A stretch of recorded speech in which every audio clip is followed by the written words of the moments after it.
Chapter 1037. Xiao Jian. There are still 3 days before the wedding. My heart can't stop pounding. I wonder if the days ahead will be comfortable after marrying your Uncle Gu. Qin Yiru held Yun Jian's hand as her heart raced. Normal women generally had a slight premarital phobia, but some people didn't show it so obviously. Before the wedding, most people would have some concerns and more or less felt a sense of fear from the bottom of their hearts. In serious cases, they would even start to dread getting married. Qin Yiru had experienced a failed marriage, so it was normal for her to have such thoughts now.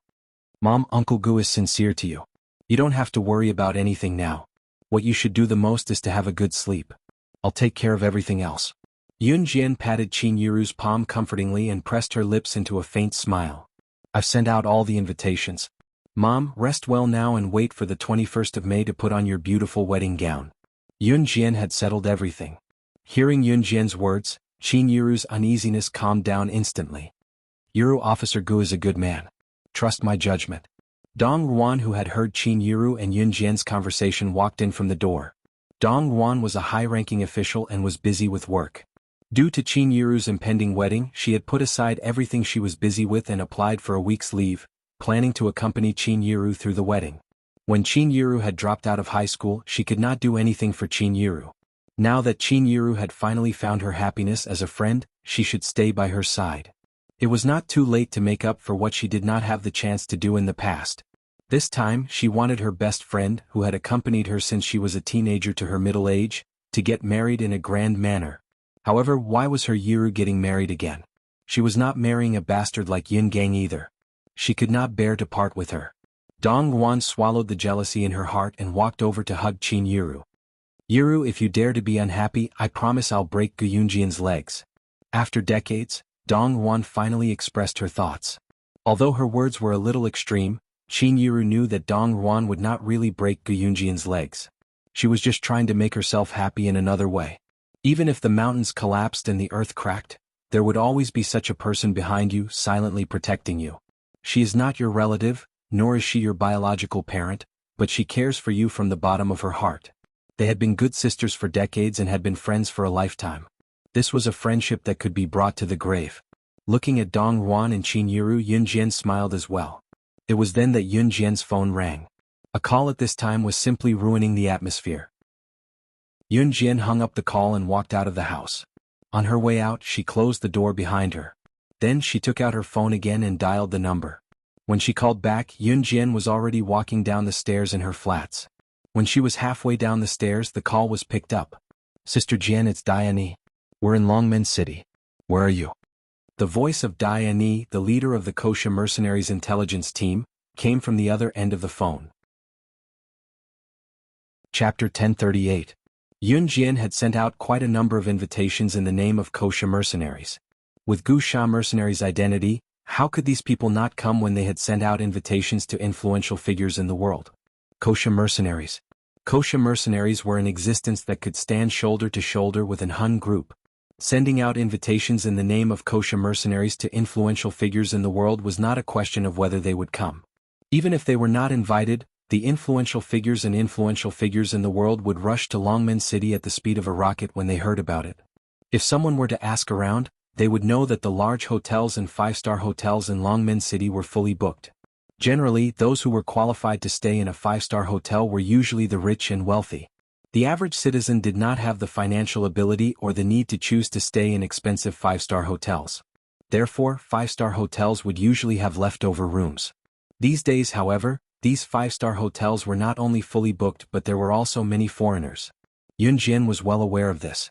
There were already people who rushed to Longmen City in case she was late for the invitation she sent out. It was the first time Diane and the others had come to Longmen City, so when Yun Jian received the call, she went back to her room to change into a clean white shirt and slim-fit pants before she went out. Ce was coming back from an Hun group the next day. Ce planned to take a long break after she was done with her work in the organization. Yun Jian had Diane and the others go to Longmen City's East Bus Terminal while she took the bus there. Diane and the others had rushed over from the headquarters of Wuxia mercenaries by bus as well. When Yun Jian saw Diane and the others, they were still standing at Longmen City's East Bus Terminal. There were only 3 of them on this trip. The one who stood at the front was a woman in her 20s with long black hair. She was beautiful and delicate. She was Diane. Diane was a ZY mixed blood. She had a head of beautiful black hair and a pair of gray eyes. She was very delicate and beautiful. The moment they saw Yunjian, Diane and the other two girls ran over. Standing at the front, Diane was the first to give Yunjian a big hug. Sister Jian. Kosha Mercenaries was divided into many departments and 3 of them were the most important. These 3 departments were the intelligence team, the assassination team, and the investigation team. Diane was the head of the intelligence team. As for the woman and man beside Diane, they were the assassination team's leader, Gui Yen, and the investigation team leader, Gui Lian. The leader of the assassination team, Gui Yen, was a woman, while the leader of the investigation team, Gui Lian, was a man. Diane, Gui Yen, and Gui Lian were the leaders of Kosha Mercenaries' intelligence team, assassination team, and investigation team respectively.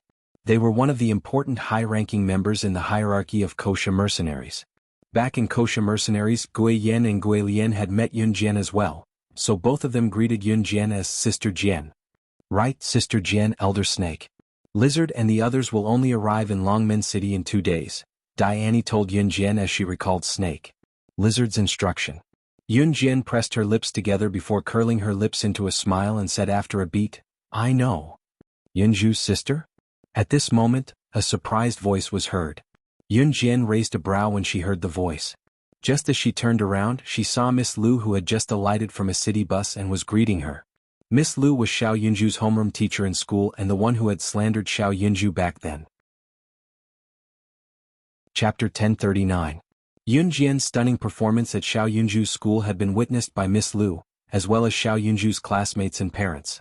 During the sports meet at Xiao Yunju's school, Yunjian had killed an assassin on the spot and the news had spread like wildfire. However, that was not the main point. The most shocking thing was Yunjian's identity. She was an advanced special forces soldier in the military. She was Team Monarch/God. An ordinary person, especially an underage girl, had actually killed someone. Miss Lu should have stayed away from her when she found out. Miss Lu should have been scared to death when she saw Yunjian, or she might even request the school to expel Xiao Yunju, because his sister was a murderer. However, that was not the case.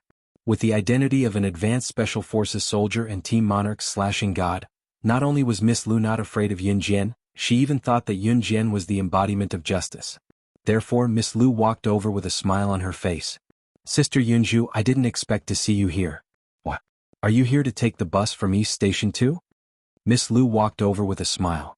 Her face was full of smiles as she walked over. She could not hide the flattery written all over her face. Whether it was the first time she saw Yunjian or Xiao Yunju at the sports meet, Miss Lu had always treated Xiao Yunju and Yunjian with disdain. The reason was simple. Miss Lu had always thought that Xiao Yunju came from a poor family.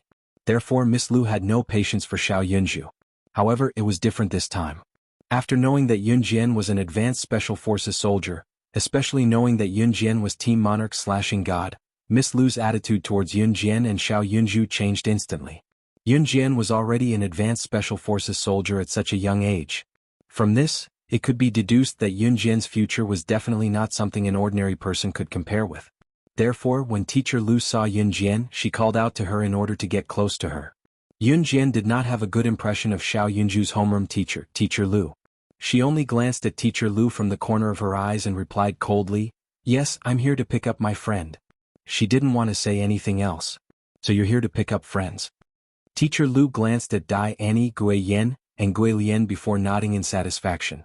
Seeing that Yunjian was about to leave, Teacher Lu immediately came up to her and stopped her. "By the way, Sister Yunju has been doing well in school recently. If she keeps it up, it won't be a problem for her to be a good student this semester." Teacher Lu knew that parents all hoped that their children would be able to get the 3 Good Student Award.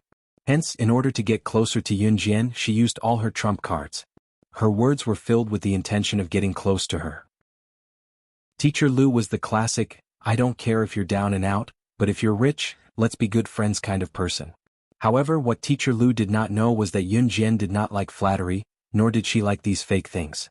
It's all talk and no substance. "I don't want my brother to get a fake piece of paper. Thank you." Yunjian glanced at Teacher Lu. With that, she turned to call Diane and the rest to leave. Yunjian's words stunned Teacher Lu. Chapter 1040. Although Yunjian was Xiao Yunju's sister, she could also be considered as half of Xiao Yunju's parent. The school had a database that registered the students' families. Back then, Teacher Lu saw that Xiao Yunju was adopted by Yunjian's family, so she looked down on Xiao Yunju. Looking at Yunjian, she was also dressed plainly. She didn't look like a rich person at all. Teacher Lu saw this, so she didn't pay much attention to Yunjian and Xiao Yunju in the beginning. She even thought of Yunjian and Xiao Yunju in her heart. If you don't have money, why are you pretending? What's there to be proud of? But when she found out about Yunjian's identity, Teacher Lu's attitude completely changed. In order to curry favor with Yunjian, Teacher Lu even wanted to give Xiao Yunju a certificate for the 3 best student awards at the end of the semester in exchange. Unfortunately, Yunjian didn't fall for this trick at all. And Yunjian's words just now were also accusing her of being a hypocrite. Teacher Lu had met parents who rejected her good intentions before, but she had never met someone like Yunjian. She actually said that she was hypocritical in a roundabout way when she rejected her. But when she saw that Yunjian was about to leave with Diane and the other 2, Teacher Lu panicked and hurriedly shouted, "Sister Yunju, I heard from Yunju that he's going to take leave next Monday, right?" Teacher Lu's shout attracted Yunjian's attention back. Yunjian narrowed her eyes and turned around. Then she looked at Teacher Lu in the eye for the first time and said, "Yes." Seeing that Yunjian's attention was finally back, Teacher Lu put in more effort to say, "A student needs a parent's signature to apply for leave, but since we've met today, this can be waived." Today was Friday. In the morning, Xiao Yunju went to Teacher Lu to ask for a day off. As Qin Yiru's wedding was next Monday, Xiao Yunju had to ask for a day off. It was almost noon. Teacher Lu didn't have any classes in the morning, so she left the school and took the city bus to the nearby market to buy some groceries. She planned to go back to school after she was done. He cooked lunch in the teacher's dormitory. However, he didn't expect to bump into Yunjian. Teacher Lu thought, "This is fate." It was another line of flattery. Yunjian chuckled coldly. "Thank you, teacher." Yunjian's face was calm. Her calm expression touched Teacher Lu's heart. "If there's nothing important, I'll leave first. I'm in a hurry." Yunjian randomly spouted some nonsense and then turned around. Annie and the other 2 naturally followed behind Yunjian like 3 bodyguards. Teacher Lu was surprised when she saw this scene. However, when she saw that Yunjian was really about to leave, she hurriedly called out to her.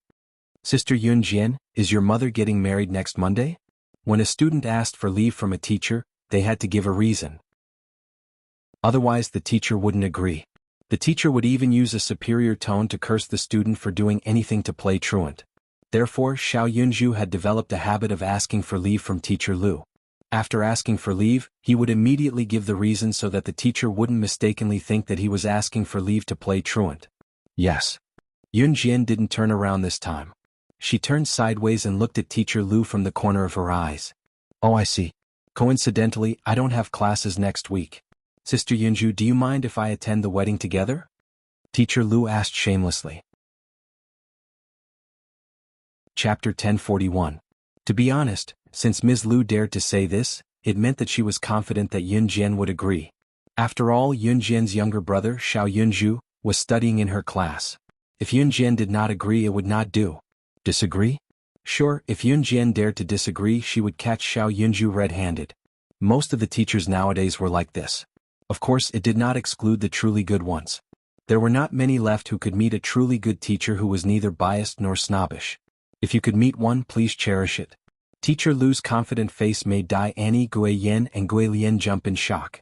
It was not that Ms. Lu's actions shocked Annie and the other 2.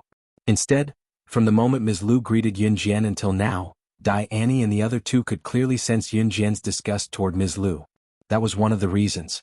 Of course, the most important reason was that Ms. Lu had clearly made Yunjian very unhappy. Yet she was still standing here unscathed? Based on Yunjian's personality, should she not have killed Ms. Lu by now? Suddenly she felt 3 intense gazes sizing her up. Ms. Lu turned her head slightly and saw Annie and the other 2 sizing her up without any reservations. Ms. Lu was suspicious. She even reached out and touched her face. Then she felt around for a while before asking Annie, "What's wrong? Is there something on my face?" Since Annie and the other 2 were following behind Yunjian, Ms. Lu guessed that Annie and the other 2 must be on good terms with Yunjian. To rope in a person, one had to rope in that person's friends first. That was the most important step. Ms. Lu had wanted to build a good relationship with Annie and the other 2, But who knew that when she turned to look at Dai Annie and the other two and opened her mouth to say something like that, Dai Annie crossed her arms and turned her head sideways toward Ms. Lu. It looked like she had no intention of paying attention to Ms. Lu at all. Seeing that, Ms. Lu swallowed hard. What if Dai Annie was the one to answer? How should she answer? She couldn't possibly tell Teacher Lu that she wasn't looking at him because there was something on his face, but because it was a miracle that he hadn't been beheaded by Yun Jian after talking so much nonsense. After all, Dai Annie was considered half Chinese. She was sure that if she said that, Teacher Lu would definitely treat her as a lunatic. Cough cough. Ah. Miss Lu had already mastered the art of being shameless. Seeing that Dai Annie and the others were ignoring her, she coughed a few times in an attempt to cover up the awkward atmosphere. After covering up the awkward atmosphere just now, Teacher Lu grabbed Yun Jian and asked again, "Sister Yunju, it shouldn't be a problem to have one more mouth, right?" Teacher Lu said this to Yun Jian in a joking tone. After she finished speaking, she even smiled symbolically. With this smile, the passers-by around the station glanced at her suspiciously. Initially, Teacher Lu wanted to talk to Yun Jian in a joking manner, but she smiled. She thought that Yun Jian would also laugh with her. This was an effective way of talking between adults. However, she did not expect that Yun Jian had no intention of laughing with her because she was a teacher at all. Dai Annie and the other two looked at the scene before them coldly. In the end, Yun Jian's slow voice was heard softly. "Oh." Since someone wanted to come up and be slapped in the face, of course she would not refuse. Chapter 1042. Seeing that Yun Jian had agreed to let her attend the wedding, Miss Lu assumed that Yun Jian had agreed to befriend her. Looking at the silver watch on her wrist, Miss Lu knew that she had classes in the afternoon since the hands were pointing to noon. Even if she wanted to get close to Yun Jian, she dared not be late for class when it was time to return to school. It was a job that would affect her livelihood. "Haha, Sister Yunju, you're such a good sister." Miss Lu chuckled, snapping out of her daze from looking down at her watch. "Well, I have classes in the afternoon, so I have to go back and prepare for lunch. I'll be rushing to class in the afternoon. See you next Monday, Sister Yunju." Miss Lu was rather excited as she turned to leave. She had only taken 2 steps when she turned back to look at Yun Jian. "My son goes to kindergarten and ends school early. My husband doesn't have to go to work next Monday as well. They won't be able to make dinner if I'm not home. If there's space, can I bring my son and husband along?" She was obviously begging for her son and husband to attend Qin Yiru and Gu Yunjian's wedding together. When Miss Lu heard that Qin Yiru and Gu Junjian were getting married this morning, she had asked Xiao Yunju where the wedding would be held. Xiao Yunju was actually an obedient child, so he gave her an address. Qingyun Hotel. Qingyun Hotel was a 4-star hotel recommended by Yun Yi. When Yun Jian came to Longmen City from Xinjiang town for the first time, it was Su Haokol who insisted on treating her and brought Yun Jian and Yun Yi to Qingyun Hotel. Yun Yi had recommended Qingyun Hotel because the food there was excellent. Compared to other 4-star and 5-star hotels, it was much more affordable. Good quality at a reasonable price was the concept of shopping nowadays. Yun Jian's family could afford a 5-star hotel, of course, but Yun Yi had recommended Qingyun Hotel because the food there was delicious and to her taste buds. When Miss Lu heard from Xiao Yunju that Qin Yiru and Gu Yunjian's wedding would be held in a hotel, Qingyun Hotel, she was tempted. Qingyun Hotel was one of the few 4-star hotels in Longmen City. Although there were 5-star hotels in Longmen City, Qingyun Hotel's standard was relatively high. Qingyun Hotel's items might not be expensive among the 4-star and 5-star hotels, but it was still a hefty sum from a commoner's perspective. Why would they go to a hotel when they were getting married? Especially in this day and age, who wouldn't get married in their own home and invite their neighbors to cook a table of dishes and pass the wedding just like that? For those with better family conditions, they would hire a professional chef to cook a feast. Who would have the money to go to a hotel? It was a 4-star hotel. Take Miss Lu for example. She had never stepped into a 4-star hotel in her entire life with her meager salary as a teacher. Therefore, when she found out that Qin Yiru and Gu Junjian were getting married at Qingyun Hotel, Miss Lu did not forget to let her husband and son join in the festivities by having a meal at a 4-star hotel. She was a teacher too. There was no way she would give Qin Yiru a red packet. This meal was a free meal. When Dai Annie, who was standing at the side, heard this, she had the urge to kill Teacher Lu. Chapter 1043. Looking at Yun Jian's smile, Miss Lu really thought that Yun Jian was welcoming of her bringing her family to the wedding. Attending a wedding was a joyous occasion after all. Moreover, Miss Lu thought that she could tell that Yun Jian had decided to accept her. Was she planning to befriend her? Miss Lu was even happier when she thought about it. She exchanged a bunch of pleasantries with Yun Jian before bidding farewell to Yun Jian. When Miss Lu left, Yun Jian did not see her asking for the location of Qin Yiru and Gu Yunjian's wedding. How was she going to attend the wedding if she did not know where it was? As smart as she was, how could Yun Jian not have guessed that Miss Lu would say something like that when they met today? It was probably because Miss Lu had gotten some information out of Xiao Yunju when he applied for leave from school. Yun Jian's impression of Miss Lu deepened when she said something like that to her student. Sister Jian, who is she? Why didn't you kill her? Gui Yan went up to Yun Jian to ask once Miss Lu left. When he said the word kill, Gui Yan's expression was as calm as the wind and clouds, as if he had just said something insignificant. A young man who was dressed fashionably walked past them and was surprised to hear Gui Yan, a tall and pretty woman who could be considered a modern goddess, speak to Yun Jian without blushing or skipping a beat. Why didn't you kill her? The fashionably dressed young man took another look at Yun Jian and Gui Yan before scurrying away in fright. Were these people idiots? Gui Yan was a woman with a very hot temper, a very vicious woman. It was not surprising since she was the leader of the Kosha mercenaries assassination team. There were 3 major teams in the Kosha mercenaries, namely the intelligence team, the assassination team, and the investigation team. Gui Yan was a woman, but she was in charge of all the members of the assassination team. Actually, among these 3 groups, only Ghost Flame's assassination group was the most difficult to manage. This was because the assassination group was in charge of all the secret agents and assassins of the Kosha mercenaries. Because of this, Gui Yan's identity determined her character. Furthermore, her strength was the strongest among the 3 of them. Because I found something even more fun than killing people. Yun Jian stood sideways, the side of her face facing Gui Yan. Her slightly curved lips made the hearts of the 3 people present skip a beat. Oh, what could be more fun than killing people? Tell me, Sister Jian, let me try it too. Dai Annie's interest was piqued when she heard what Yun Jian said, so she asked quickly.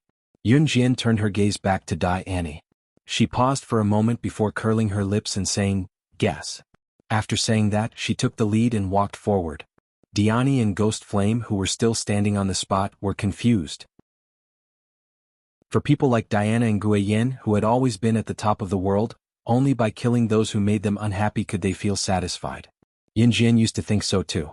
Therefore, whether it was the old Yun Jian or the current Diani and Gui Yan, they all thought that the best way to deal with someone they hated was to kill them in one blow. After her rebirth, however, Yun Jian realized that the real fun was not killing someone for a moment of satisfaction, but, you two don't get it, do you? If someone pisses you off and you kill them, you'll feel satisfied for a moment, but how can you take the pain when they're dead? Ah. Chapter 1044. Watching Gui Yan catch up to her, the guy was graceful, like a gentleman. Gui Yan stood where she was, thinking about what Gui Yan had said just now before she mocked him. You're such an idiot. What are you talking about? Isn't that just showing off? You're being so secretive and you're even giving me a jingle.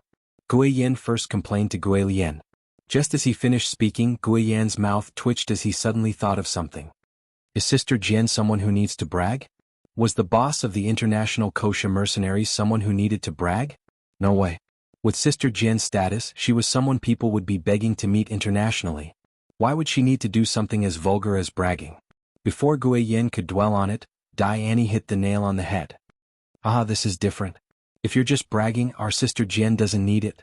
Sister Jian was showing off in front of an unreasonable person, but this was a different story. Bragging to unreasonable people means that the better you're doing, the angrier they'll be, right? So, what can we do by killing them? If we're happy, how can we not be happy when they're dead? We should learn from Sister Jian and piss them off. Dai Annie said jokingly. In fact, Dai Annie and the girls would still kill those who deserved to be killed. After all, there were some people who would cause endless trouble if they were not killed. What they were saying now was a joke. As Dai Annie and Gui Yan conversed, both of them caught up to Yun Jian. Yun Jian arranged accommodations for Dai Annie and the other 2 girls as well. It was Qin Yiru and Gu Yunjian's wedding 3 days later. Time flew, and in the blink of an eye, it was the day before the wedding. It was the night of the 20th of May 1999. Ce had returned from an Hun group a day earlier. On the eve of the wedding, Yun Jian had sent out invitations in the name of the Kosha mercenaries. Those who were invited had already arrived in Longmen City. Recently, all the 4-star and 5-star hotels in Longmen City were fully booked. Gu Xian's biological mother, Hua Yun, was holding her husband Hu Chaochuan's hand as they led their son Hu Qixiang to a 4-star hotel in Longmen City. "I'm sorry, our hotel is full." The receptionist smiled again and politely refused. "What's going on? This is already the 3rd star-rated hotel. Why are they all full?" Hua Yun held Hu Chaochuan's hand and questioned the receptionist like a rich lady. Hua Yun and Hu Chaochuan did not live in Longmen City. Hu Chaochuan had chosen to open an amusement park in Longmen City purely because it was more suitable for development. Of course, part of the reason was that he wanted to show off in front of Hua Yun's ex-husband Gu Junjian. "Look, I casually invested in an amusement park, but what about you? You may be rich, but can you be richer than me?" However, it was a pity that this project ended before it even started. Yi had already purchased the amusement park.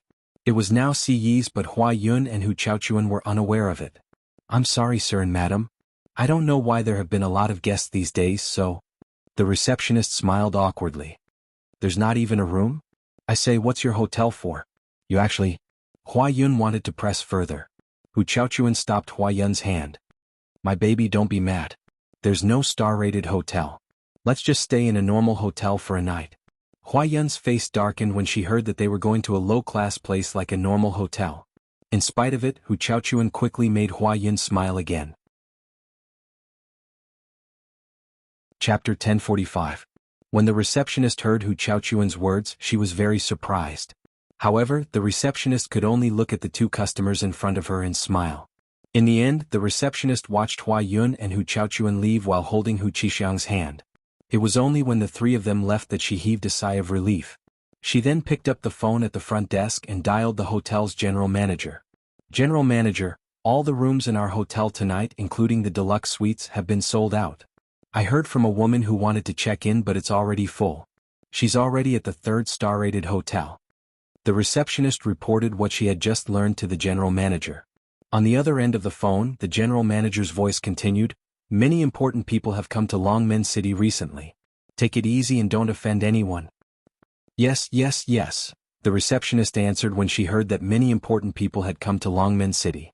She then probed the general manager carefully and curiously. "Then, General Manager, do you know why there are so many important people in a small place like Longmen City?"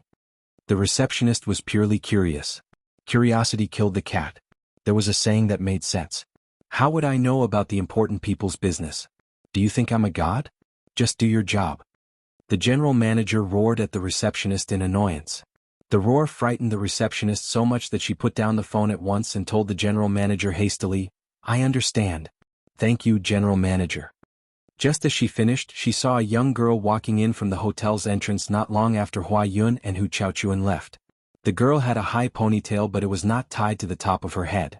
Instead, it was tied at a suitable position, making her look spirited.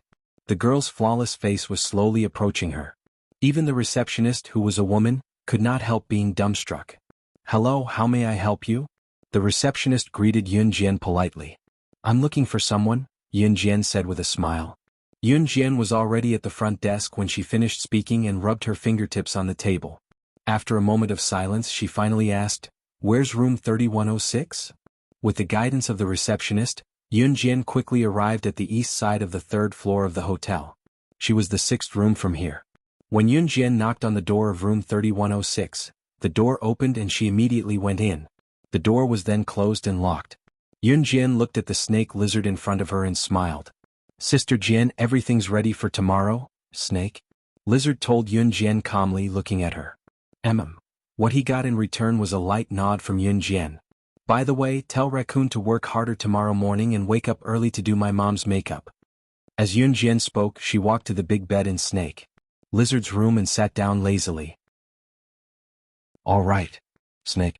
Lizard nodded. Raccoon and Fox were twin sisters. Raccoon was the one who came to deliver the Ferrari sports car to Yun Jian in the beginning. Every high-ranking member of the Kosha mercenaries had their own abilities, and each of them had the ability to take the world by storm. Raccoon was best at disguise. Transfiguration could also be referred to as makeup, but the difference was that it was based on makeup, turning a person into another person. Raccoon's disguise was already at the pinnacle of perfection, which meant that her makeup skills were even more unfathomable. Chapter 1046. These were all planned by Yun Jian herself, but since Snake Lizard came over, she only needed to inform Snake. Lizard and Snake. Lizard would take care of it. This way Yunjian could free up a lot of time to deal with other matters. After Snake. Lizard listened to Yunjian. She paused before saying, Sister Jian, Tiger. Leopard and the rest will be here tomorrow. The wedding was tomorrow, but the official ceremony was usually held in the afternoon and during dinner time. Yunjian nodded in response. Once Snake. Lizard was here, the burden of the kosher mercenaries fell entirely on Tiger. Leopard. If Tiger. Leopard were to rush over, he would have to make arrangements for the kosher mercenaries before he could rush over. Of course Tiger. Leopard did not have the time, so even if he were to come, he would rush back to the kosher mercenaries after attending Qin Yiru's wedding tomorrow. Yunjian replied with a nod.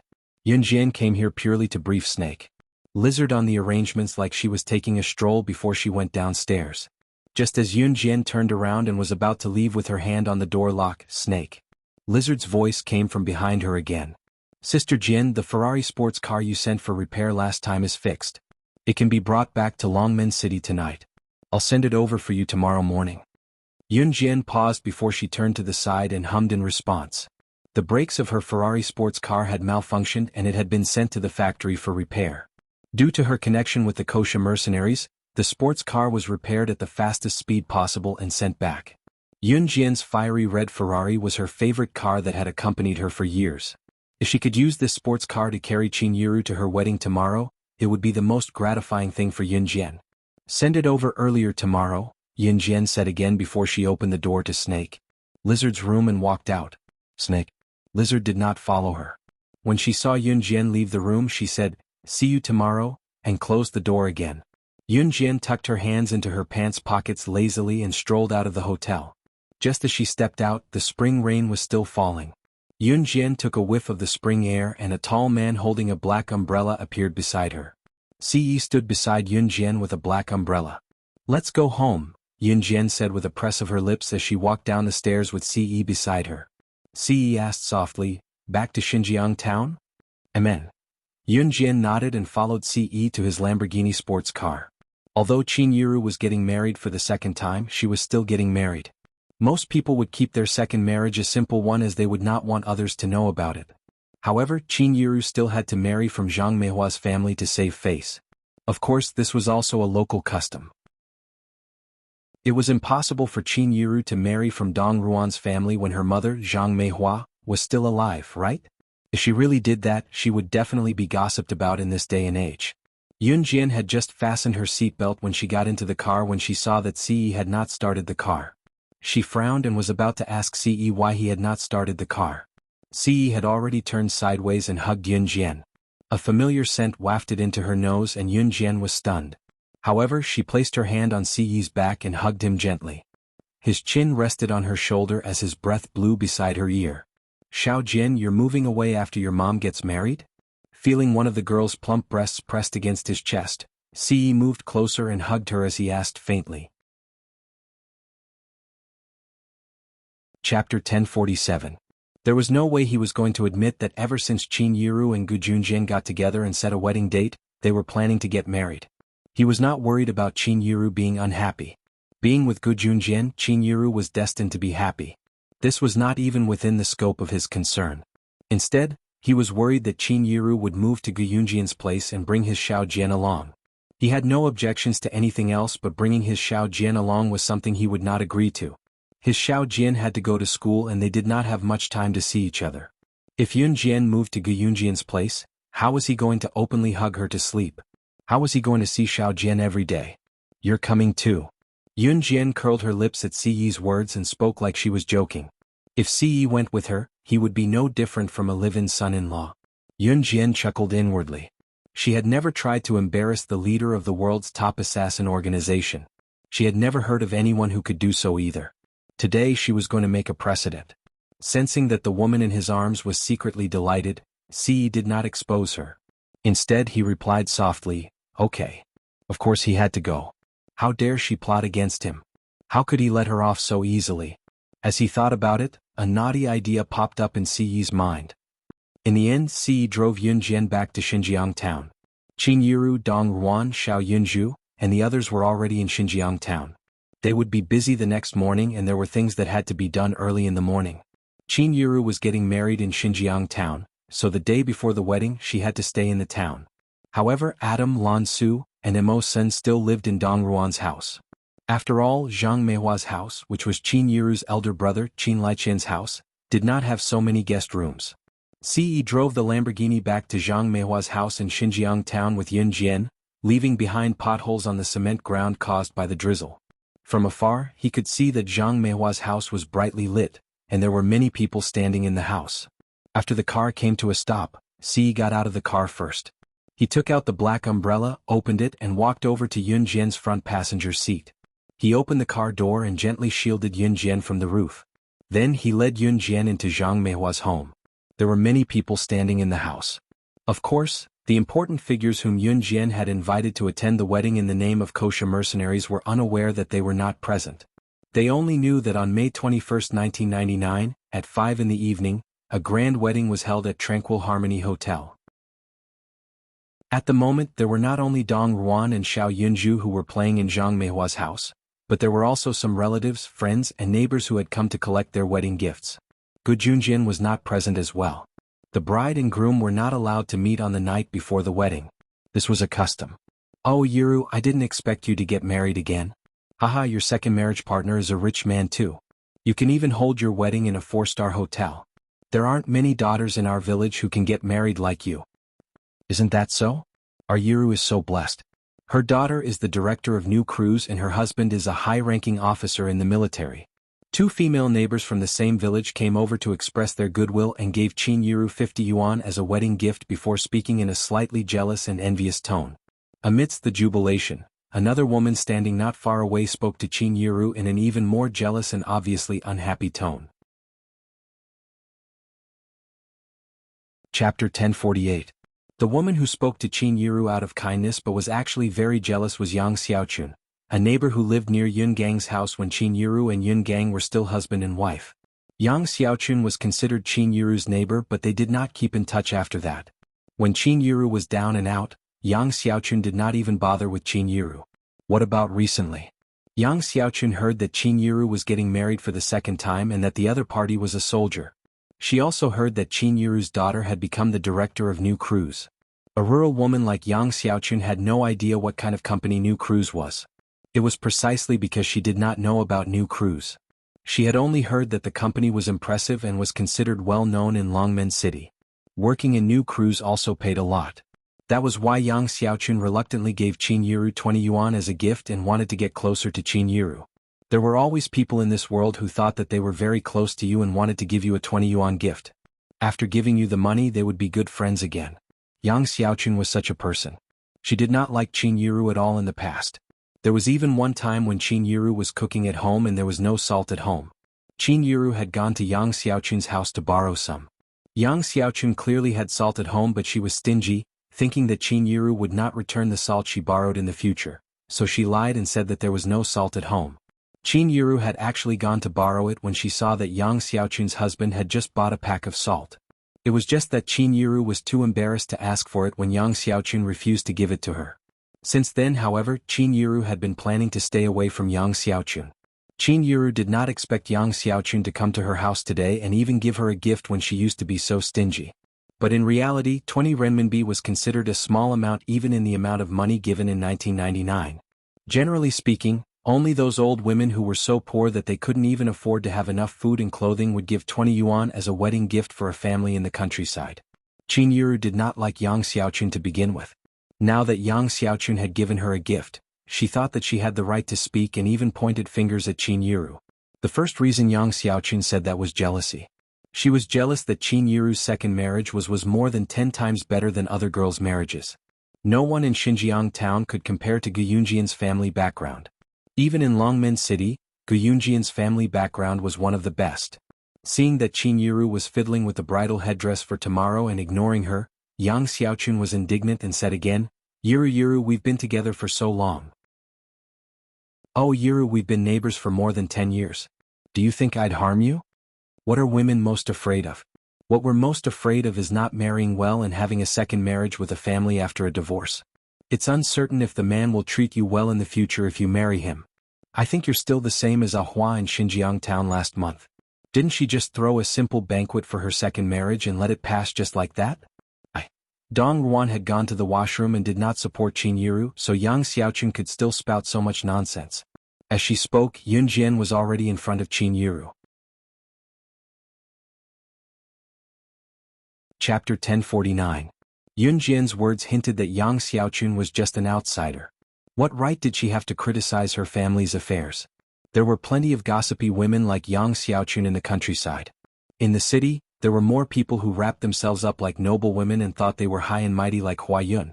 In the past, the majority of the villagers were uncultured. Therefore they would say one thing in front of others, but when they turned a corner they would stand behind others and point at them. This was a major phenomenon in the villages, and it was also one of the characteristics of the villages. Yang Xiaochun was just an ordinary rural woman. She felt that it was quite normal for her to criticize other people's family matters. However, when Yang Xiaochun heard Yun Jian's words, it sounded like Yun Jian was implying that she was meddling in other people's business, so Yang Xiaochun was displeased. "You're Yiru's daughter, Yun Jian, aren't you?" "Who am I?" "I've been your mother's neighbor for at least a decade. I heard that you're the director of new crews. You're so young you must be something. But I've been there. Your mother is getting married for the second time and her second marriage is even grander than an innocent maiden's. This has never happened in Longmen City. I'm doing this for your mother's sake. You'll understand in the future that I'm doing this for your family's sake." Yang Xiaochun was extremely displeased by Yun Jian's words, but she held it in considering that Yun Jian was the director of new crews and was said to have some status. Besides, you can't spend money like this even if you're rich. Unless you can have a wedding that can't be held in Longmen City, if you spend this money, it'll be your mother's second marriage. Who knows what people will say about it? When Yang Xiaochun saw that Yun Jian did not say anything, she thought that she had convinced Yun Jian. Feeling that what she said made more sense, Yang Xiaochun spoke with more vigor. Everyone was like that. Qin Yiru was getting married for the second time. If her wedding was unrivaled in Longmen City, the news would spread in the future. Qin Yiru's second marriage would be said to be a stroke of good fortune. Because this was a height that others couldn't reach, even if they were jealous. But tomorrow's wedding was just a meal at a 4-star hotel. Although it was a big deal, a lot of people would be jealous. Some people even felt that Qin Yiru's family had only made a little money, and they were already proud of it. These two concepts were completely different. Of course, Yang Xiaochun did not say this out of consideration for Qin Yiru. She was just jealous. She was jealous that Qin Yiru could find such a good man in her second marriage. If she really saw Qin Yiru get married tomorrow, she would definitely feel very uncomfortable in her heart. Moreover, Yang Xiaochun had said, "Unless you guys can arrange a wedding that no one in Longmen City can do." Yang Xiaochun was not the only one who did not believe that Qin Yiru could arrange such a wedding. Everyone present, including Qin Yiru herself, did not believe that it could be done. "You don't have to worry about what others say. I really believe that you're thinking for my family now that you can leave this place." Yun Jian stood in front of Ce, looking at Yang Xiaochun with her arms crossed and a slight scorn in her eyes. Everyone present could clearly hear the intention of sending them off between the lines. "You." Yang Xiaochun's breath hitched at Yun Jian's words this time. She pointed at Yun Jian in exasperation and could not hold herself back from shouting. "I'm thinking for your family. You actually... Great. Chapter 1050. With that, Yang Xiaochun stormed off in a huff. Just as she stepped out of Zhang Meihua's house, Yang Xiaochun muttered inwardly, "I must pay back with interest when I go to a 4-star hotel for dinner tomorrow." Oh right, she would have to bring her husband and child along when the time came. Moreover, she had only paid 20 yuan as a share. It was definitely worth it for the three of them to dine in a 4-star hotel. After Yang Xiaochun left, there were a few women standing by the side. Although they were a little envious of Qin Yiru for marrying so well in her second marriage, it was only in their hearts. Their expressions and words were still blessings. "Yiru, we don't like Yang Xiaochun in the first place. Don't stoop to her level," one of the women told Qin Yiru. As the woman spoke, she turned to Yun Jian, her gaze brimming with charm. "Yiru is her daughter. Don't hold it against someone like that. It's not worth it if you hurt yourself for someone like that." As it turned out, after Yang Xiaochun left, the atmosphere took a turn for the better. "Hey Yiru, is this your son-in-law? He's so handsome. I've never seen such a handsome young man in my life." As they chatted, the women shifted the topic to Yun Jian and Ce. The woman who knew how to charm just now was looking at Ce and fawning over Qin Yiru. Everything else aside, the woman was sincere in praising Ce good looks. Qin Yiru was delighted to hear the woman's words. Since Ce and her daughter were already acting like this, Qin Yiru wanted to agree as well. However, Ce beat her to it and told the woman, "Xiao Jian is mine." Ce's reply was swift, as if he was afraid that others would not know that Yun Jian was his. When the group of women and old ladies heard this, they all laughed happily and made fun of her. The night passed quickly. The next day arrived as promised. At 5 o'clock in the morning, Yun Jian had already gotten up when the sun had just risen.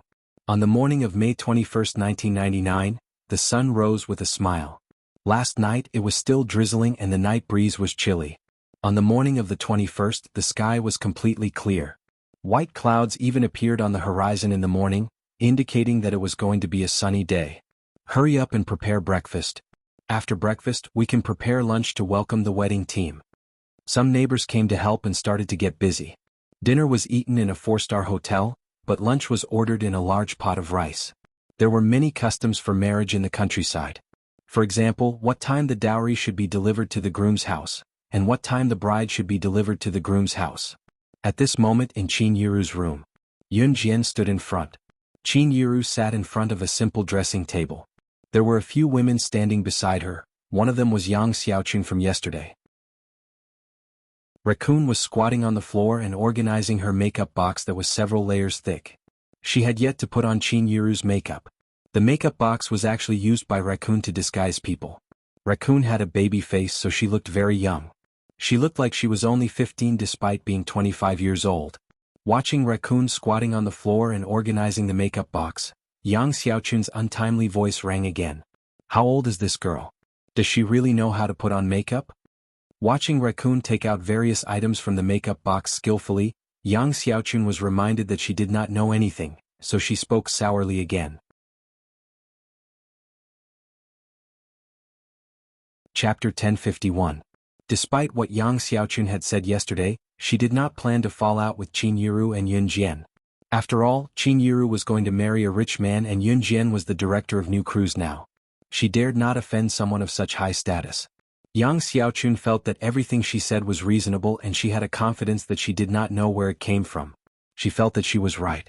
More importantly, she felt that in the end, even Qin Yiru and Yun Jian would agree with her point of view and treat her differently. They might even see her as their savior. It was also this concept that made Yang Xiaochun even more firm in his beliefs. Because of this, Yang Xiaochun came here early in the morning. Half squatting on the ground, Tanuki fiddled with her makeup box sparsely.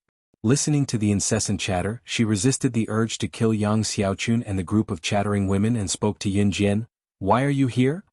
Sister Jian, I need a quiet environment. Once Tanuki said that, Yun Jian knocked on the door casually and ordered Yang Xiaochun and the chattering women to leave. My mom needs makeup. Get out.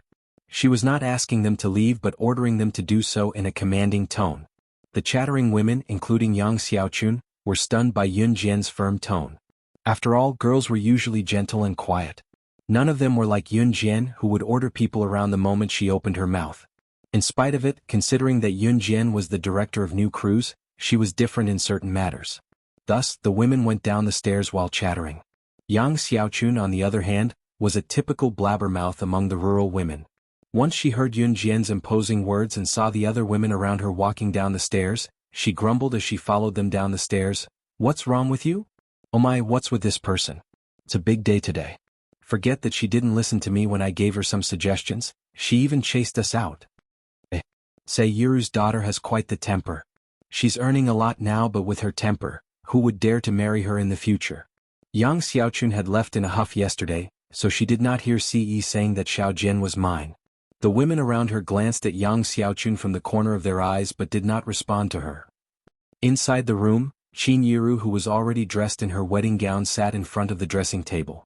Yun Jian told Tanuki before closing the door and going downstairs. Downstairs was already bustling with activity. Zhang Meihua wanted to please Yun Jian now, so she hired many old women to help with the wedding. Most of the people downstairs who came to help had already started eating breakfast. After breakfast, they busied themselves with lunch and sent the dowry to the groom's house first after the bridal escort team came over for lunch.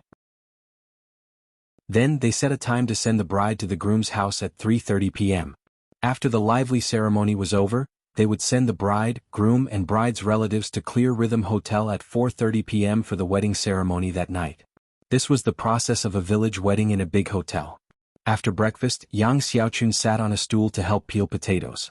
As she did so, she complained to the crowd around her, "I say, Yiru's daughter, the makeup artist she found for her is too young. What kind of makeup can a makeup artist like her do?" Yun Jian was standing not too far away.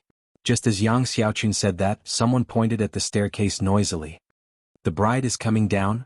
Yang Xiaochun looked over in disdain and happened to see Qin Yiru coming down the stairs. Chapter 1052. Qin Yiru was already in her 40s. She had spent her entire life worrying about Yun Jian and Yun Yi. In the first half of her life she had to support the Yun family. Her youthful beauty had long turned into calluses and wrinkles on her hands, as well as a plump rural woman. However, ever since she divorced Yun Gang and escaped from the huge fire pit that was the Yun family, Qin Yiru had completely changed. Her originally yellowish skin, which was due to overwork, had also turned fair. More importantly, Qin Yiru had been going jogging in the park these days. Now that she no longer had a job, she was living a comfortable life. More importantly, she no longer had to work hard.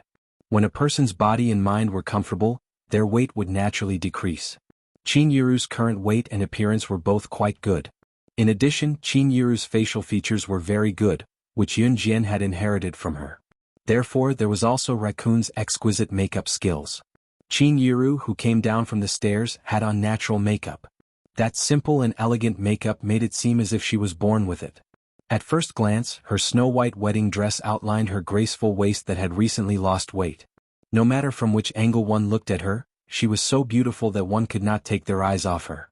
This makeup paired with the wedding dress made Qin Yiru, who came down from upstairs, look 20 years younger.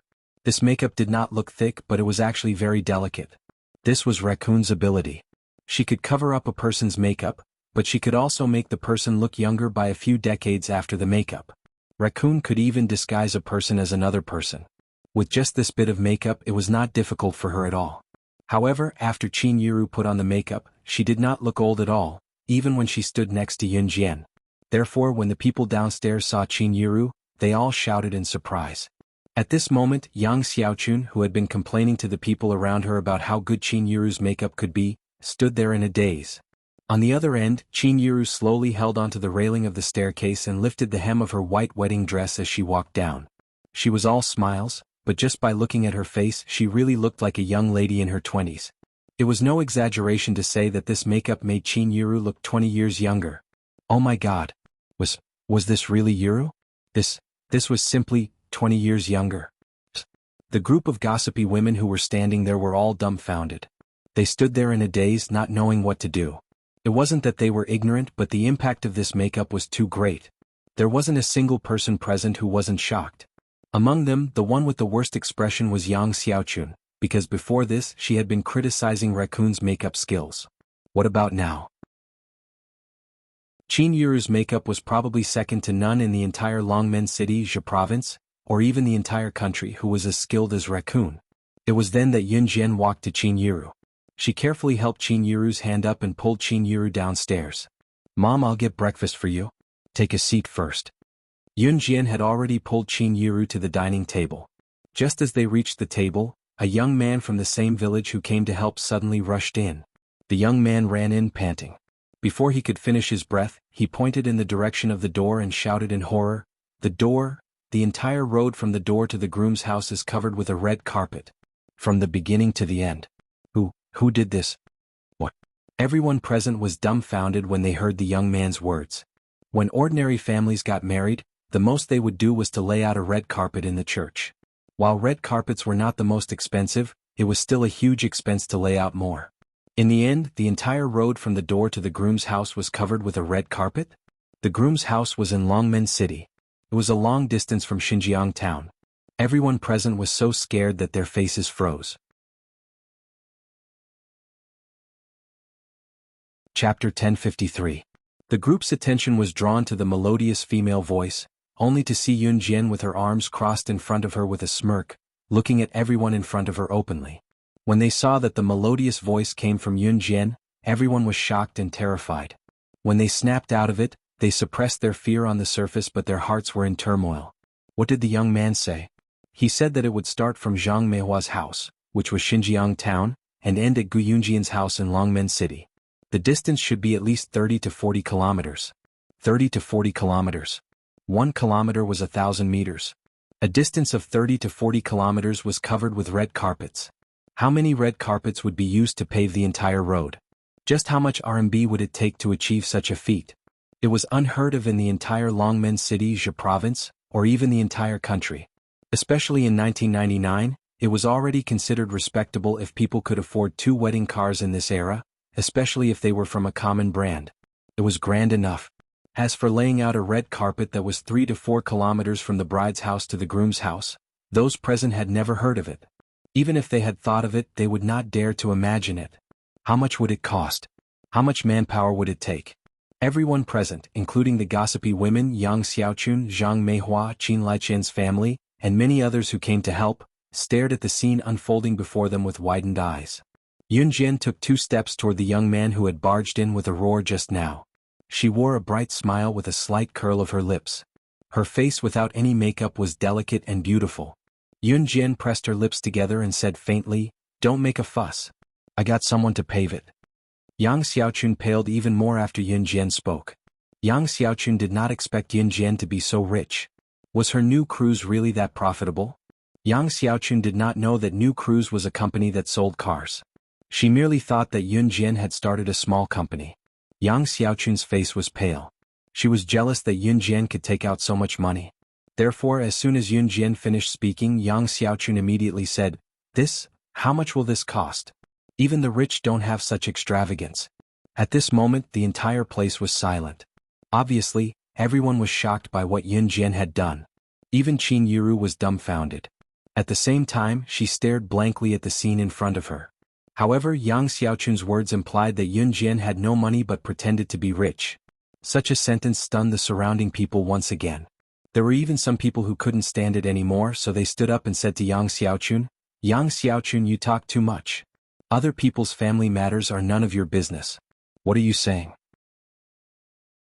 Today is such a happy day, and you're the only one who talks too much." That person had just reprimanded Yang Xiaochun. Yun Jian continued speaking, but Yun Jian ignored Yang Xiaochun completely. She only turned her gaze to Qin Yiru. "Mom, you used to work hard for me and my brother, shouldering all the burdens yourself. Now that I'm all grown up, I won't be as insensible as before. Today's red carpet is my first wedding gift to you. You'll always be my mom." Yun Jian's words were for the original owner of the body as well as for herself. Ever since she was reborn, Qin Yiru had never vented her bitterness in front of her. Qin Yiru had always kept the bitterness to herself and left the best for her children. Chapter 1054. Yun Jian ignored Yang Xiaochun. As long as Yang Xiaochun did not cross her bottom line, there was no need for her to care about a job-hopping clown. What? It was too degrading. There was no need for that. Who would waste so much time arguing with a person like Yang Xiaochun and spouting nonsense? Yun Jian did not have to do that. In spite of it, what Yun Jian said to Qin Yiru was from the bottom of her heart. She had wanted to say these words to Qin Yiru for a long time. "You'll always be my mom," might sound like nothing to ordinary people, but to Yun Jian, it meant something entirely different. In her previous life, she had no family, friendship, or love. She only knew who she could benefit from working with, like snake, lizard and tiger, leopard. They were old friends of hers. In spite of it, Yun Jian had kept her bottom line even when snake, lizard and tiger, leopard knew a lot of her secrets. She did not have a heart back then. After her rebirth, be it Qin Yiru or Yun Yi, both of them had taught her something. It was family. Now she knew what kinship was all about. Xiao Jian. Qin Yiru could not help shuddering when she heard what Yun Jian said. She had hidden all the hardships she had suffered all these years in her heart, trying to leave the best for her daughter and son. Qin Yiru was not a god, neither was she a remarkable person. She was just an ordinary village woman, an ordinary person who could not be more ordinary. "Xiao Jian, you child, why are you speaking so maturely?" Qin Yiru stuttered as she recalled the past. She felt a lump in her throat, but she swallowed it quickly. "Mom?" Yun Jian came over and lifted Qin Yiru's face gently, wiping away Qin Yiru's tears that were about to fall from Qin Yiru's eyes. "Mom is the prettiest woman today," Yun Jian said with a knowing smile. "Look, you're 20 years younger now. Yunjian's words made Qin Yiru smile through her tears. You child. You're real. As she spoke, she was slowly comforted. Seeing that Qin Yiru was comforted, Yang Xiaochun pulled a long face again. That was right. She could not stand Qin Yiru's good behavior. Pretending when you're not capable. Yiru, I'm not criticizing your family. I just think that your daughter doesn't know how to manage the family. If she spends like this, she'll spend all her family's wealth. Yang Xiaochun pretended to be innocent even though she had taken advantage of the situation. She had said that Yun Jian liked rich people who pretended to be rich, but she still pretended that she was thinking for Qin Yiru's family. There were many people like her in real life. However, just as Yang Xiaochun finished speaking, someone outside the door led a few people into the house. They're here. The loading team from the groom's house is here. Someone called out and brought a few tall and burly men into the house. The loading team here referred to the team that drove the truck to load the bride's dowry to the groom's house. It was not the same as the wedding car that drove the bride to the groom's house. The bridal team is here too. Look, what brand of wedding car is that? Another voice came from the door. Yun Jian raised a brow. Just as she thought of that, the person standing at the door exclaimed, 2, 3, no, 4, 5, 6, 18? 18 wedding cars? I'm not seeing things, am I? The car at the front, if I'm not mistaken, is it a Rolls-Royce?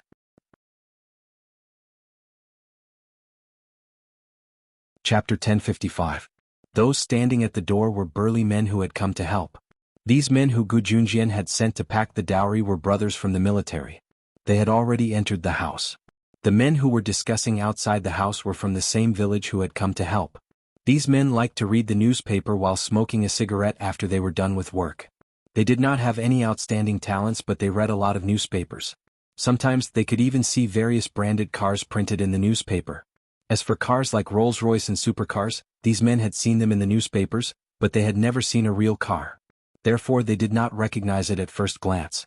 1999. What era was this? It was an era where the economy was still developing. It was an era where some people could only send the bride to the groom's house with motorcycles. When rich people got married, they would hire 2 wedding cars, especially small cars like Volkswagen and Santana, which were affordable. However, there were very few people who could afford such cars in 1999. Those who were poor would either drive motorcycles or tractors to send the bride to her wedding. This was not too bad. Those who were really poor could not even afford motorcycles and tractors, so they registered a marriage certificate. Since they could not afford a banquet, they would drag it on until their children grew up and saved enough money before holding a banquet. Therefore, there were 18 wedding cars with a Rolls-Royce at the front and a string of supercars at the back. The men who had come to help at the door were so shocked that they dropped their cigarettes to the floor. 18 wedding cars. This was shocking. 18 wedding cars. Other than the Rolls-Royce at the front, there were 17 supercars at the back. Such a lineup in 1999 would not be as simple as being surprised and impressed by the other party's wealth. This was going to scare the hell out of people. The men who were talking at the door were so shocked that their hearts were about to stop breathing. Yun Jian and the others who were standing in the house heard the commotion outside. Xiao Jian, this is? What's this? Qin Yiru tugged at Yun Jian's hand. She looked stunning with makeup on. Yiru, what's wrong? Qin Yiru had just held Yun Jian's hand and asked when Dong Ruan's voice came from upstairs. Qin Yiru had just had her makeup done when Dong Ruan rushed over from Longmen City. She then went up to let the civet do its makeup as well. Dong Ruan was the main bridesmaid today. According to the customs of the village, the bridesmaid should be an unmarried woman. However, it was Qin Yiru's idea to let Dong Ruan be the main bridesmaid. As soon as Dong Ruan appeared, her enchanting face was put on makeup by a raccoon. Just like Qin Yiru, her age was reduced by 20 years. Everyone present was shocked once again. This also showed that raccoon's makeup skills were superb. Mom, they are probably here. I'll go and take a look. Yun Jian narrowed her eyes, then patted Qin Yiru's hand and went out of the house. Seeing that Yun Jian had gone out, Yang Xiaochun and the other women, as well as many of the people present, scrambled to follow. At this moment, everyone walked out of the house and saw 18 decorated wedding cars parked at the entrance. These cars were brands that no one present had ever heard of. Hearing the men's exclamations outside the door just now, the women did not know what was so surprising about these cars. Yang Xiaochun went up to the men and asked, "What were you guys yelling about just now?" With so many cars, it was indeed very grand. These cars looked quite beautiful, but couldn't they be borrowed? What's there to be surprised about? In fact, Yang Xiaochun was already making a fuss in his heart. Chapter 1056. It was not a joke that there was not a single Rolls-Royce in the entire Longmen city. The year 1999 was an era where economic development was about to soar. In this era, the gap between the rich and the poor was gradually widening. In spite of this, Longmen city was still in a state of subsistence. In other words, there were not many people who were truly rich, and those who were rich did not have to spend all their wealth to buy a luxurious car like the Rolls-Royce that cost 4 to 5 million yuan. Therefore, there was not a single Rolls-Royce in the entire Longmen city. What did it mean when it appeared at Qin Yiru's wedding today? What? This car is so rare? It costs 5 million yuan? Yang Xiaochun was indeed shocked. Her eyes widened in surprise, but in the end she still took a deep breath. Even if there was none in Longmen city, it did not mean that Yun Jian had bought it. Could she afford a Rolls-Royce worth 5 million yuan? Moreover, when newlyweds were getting married, wedding cars were usually rented from car dealers. Ordinary families would borrow cars from people in the same village or their relatives or friends who owned cars. After the wedding, they would give a big red packet to their friends and relatives who had lent the car to them or people from the same village. Yang Xiaochun naively thought that the Rolls-Royce was rented by Yun Jian. But I think this car was rented from somewhere else? It costs 5 million yuan? How could she afford it? Yang Xiaochun grumbled inwardly. Just as she finished speaking, the burly man beside her glanced askance at Yang Xiaochun like he was looking at an ignorant and illiterate person. Rolls-Royce? Where did you rent it from? There are so many rich people in Longmen city, but we don't even have one. There was a pause before he continued. Besides, didn't Qin Yiru's daughter start New Cruise? Are you stupid? The company she owned, New Cruise, was a company that sold cars. It earned tens of millions of yuan in profit every year. She can earn so much in a year by selling cars in her own company.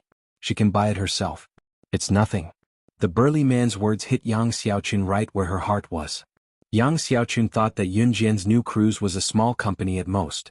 However, never in her wildest dreams would she have thought that Yun Jian's New Cruise was a car seller. Annual profits of at least tens of millions? Was this a joke? A company like this could be ranked in the entire Longmen city? No, in the entire Zhe province. Oh my god. Why did she talk to Yun Jian like that before? Yang Xiaochun was filled with regret. Just as Yang Xiaochun was filled with regret, Ce got out of the black Lamborghini sports car. His tall and handsome figure attracted the attention of countless girls and women. However, his eyes were fixed on Yun Jian the whole time as he walked towards her. After Ce got out of the car, 4 figures got out of the Rolls-Royce and the other 3 limited edition sports cars. The 4 of them were so handsome that they could make anyone cry. All the men present deeply doubted their own appearance. These 4 people were the 4 leaders of Anhan. Adam, Mo Sen, Shuang, Lin Wei. Today, the 4 leaders of Anhan were escorting Qin Yiru to the groom's house, Gu Yunjian's house. There had never been such a grand procession since ancient times. Ce had already come to Yun Jian under everyone's watchful eyes. Just as everyone thought that Ce would show off his sports car in front of everyone like many young lads of his age, Ce stood before Ce. Ce went to stand in front of Yun Jian and slowly held her hand. In front of everyone, he spoke in his rich male voice, "I'm sorry, but I'm sorry." Chapter 1057. Ce was different from the usual guys. If he were a normal guy, he would probably be standing in front of the crowd to show off these 18 luxury cars proudly. His bragging would probably reach the heavens. Any youth in their adolescence or in their 20s would have a competitive mentality. Some young guys would even think that they had hit the jackpot and flaunt their prowess in front of the older generation, as if they were part of the new generation's fashion trend. The more handsome a person was, the more pretentious they were. Ce, however, was the complete opposite. There were so many sports cars parked behind him and he was the one who drove them here, but he had no intention of showing off. Instead, he went to Yun Jian and spoke with such sincerity that it stirred her heart. There wasn't the slightest bit of sweet talk in these words, but it was enough to let everyone present feel his heart. His feelings for Yun Jian. Yun Jian's hand was gently held by Ce and her heart fluttered when she heard his words. Yun Jian did not act pretentiously in front of everyone. Looking at Ce, she finally nodded in agreement. It was undeniable that Yun Jian was tempted. Good. Adam, who was here to spoil the mood, suddenly clapped his hands and cheered at this crucial moment. However, before Adam could finish his words, Mo Sen, who was beside him, raised his hand and knocked on his head. The corners of Adam's lips twitched before he shut his mouth. Adam had fully recovered from his injuries and Lan Su did not need to support him anymore. Adam clapped his hands because he was excited just now. Their young master was planning to marry a young mistress. This was great. And Hun Group had a successor. However, Adam had no idea how much he had spoiled the mood with his action just now. Mo Sun could not be blamed for giving Adam a head-on blow. No one saw how pale Yang Xiaochun's face was at this moment. She had thought that Yun Jian was just the boss of a small company. After all, it was already an impressive feat for an underage girl to be the boss of a small company in this day and age. If Yun Jian was only the boss of a small company, she could only stand out among her peers and could not compare to the big bosses of Longmen City. However, she had just found out that Yun Jian's company was actually one of the top companies in Zhe province. More importantly, the Rolls-Royce that cost 5 million was actually Yun Jian's. Most importantly at this moment, there was such an outstanding man who used a method that all women in the world would be envious of to confess to her in front of everyone. Yang Xiaochun also admitted that he was jealous. The bride is out. The bride is coming out. Just as Yang Xiaochun was clenching his fists in jealousy, someone shouted excitedly. Qin Yiru heard the noise outside so she just came out to take a look. After all, it was not time to send the bride off yet. It was still morning and the dowry had yet to be packed and sent to the groom's house. The time to send the bride off was later than when the dowry was packed and sent to the groom's house. It was currently set to be 3:30 p.m. What's wrong, Xiao Jian? Qin Yiru had just come out with Dong Ruan when she widened her eyes at the rows of super sports cars in front of her. Other than the first one, the rest are rented. Yiru, your daughter's really capable. Yang Xiaochun said sourly to the girl, indignant again. Chapter 1058. Out of the 18 wedding cars, one was a Rolls-Royce while the other 17 were supercars. All 18 of them were Yun Jian's dowry to Qin Yiru. This was the dowry that this girl who was not even 18 had given to her mother. Everyone present was stunned. At this moment, it was as if a huge wave had struck their hearts and they were filled with terror. It was just a Rolls-Royce, but it cost no less than 5 million Chinese yuan. 5 million Chinese yuan. To the people in 1999, in an era where wages were not high, such a dowry was rare even in the whole of country Z, let alone Longmen City. Even those rich and powerful families would not be able to do this. All of this was done by an underage girl who was not even 18 yet. Yang Xiaochun was indignant just now. That was why she had told Qin Yiru in such a tone that other than the first Rolls-Royce being Yun Jian's, the rest were rented. In spite of it, Yang Xiaochun had no idea how she had gotten her hands on the Rolls-Royce and the other supercars. It was just her jealousy that made her say what she did just now. Yun Jian's words came after she had spoken. This feeling was as if her mask had been pierced right in front of her face, making Yang Xiaochun lose all face in front of the crowd. As a result, Yang Xiaochun's complexion instantly paled. Her complexion was terrifyingly pale. What? Xiao Jian, what are you talking about? These cars. Qin Yiru was from a village after all. Although she had gradually accepted the fact that Yun Jian was New Cruise's director, the scene before her still frightened her. Mom, these are just a part of it. Yun Jian moved her hand away from Si Yi's and placed it gently on Qin Yiru's shoulder before looking at Qin Yiru and telling her seriously. She paused and added, you don't have to care about the rest. You just need to know that you're the most beautiful bride in the world today. Yun Jian knew what Qin Yiru was going to say. There were so many luxury cars and supercars. Qin Yiru must be worried that Yun Jian had used New Cruise's funds and that Yun Jian would put New Cruise in a dilemma just to make herself look good. Mothers would always think about their children's future, but sometimes children couldn't think about their own mothers. In spite of it, when Qin Yiru saw her daughter being so considerate of her, she was instantly embraced by the love of kinship. She was truly comforted. Huh? Why are there 2 wedding cars coming from that direction? These cars, what brand are they? Why haven't I seen them before? Someone suddenly pointed into the distance and asked. Everyone's gaze turned to the direction the person was pointing at. 2 sports cars that were even more luxurious than the supercars were slowly making their way over from the corner. Mom, there are a total of 20 wedding cars today. Of the 2 cars behind, the red one is mine. You're getting married today, so I hope you can sit in my car and get married in style. Yun Jian turned to Qin Yiru and said with a smirk, a beautiful glint flashing in her eyes. Just as she said that, the men around them recognized the 2 sports cars that drove in later. That's the flagship limited edition Ferrari LaFerrari. There are only 3 of them in the world.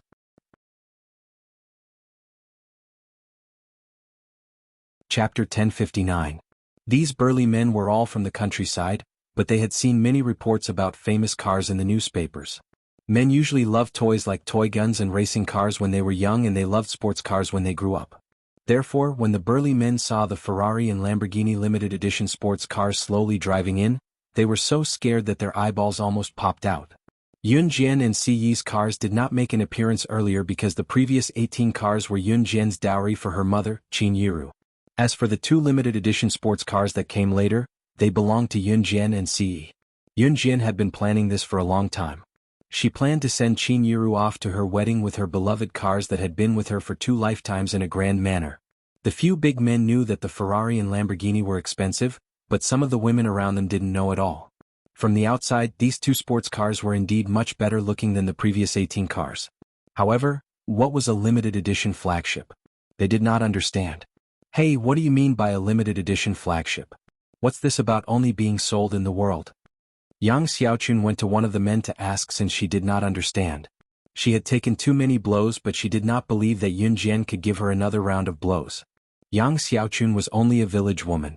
She did not know much and had probably only been to Longmen City once or twice in her life. The number of times she had been there could not be more than that on one hand. In addition, she had stayed in Xinjiang town for so long and had nowhere to ask.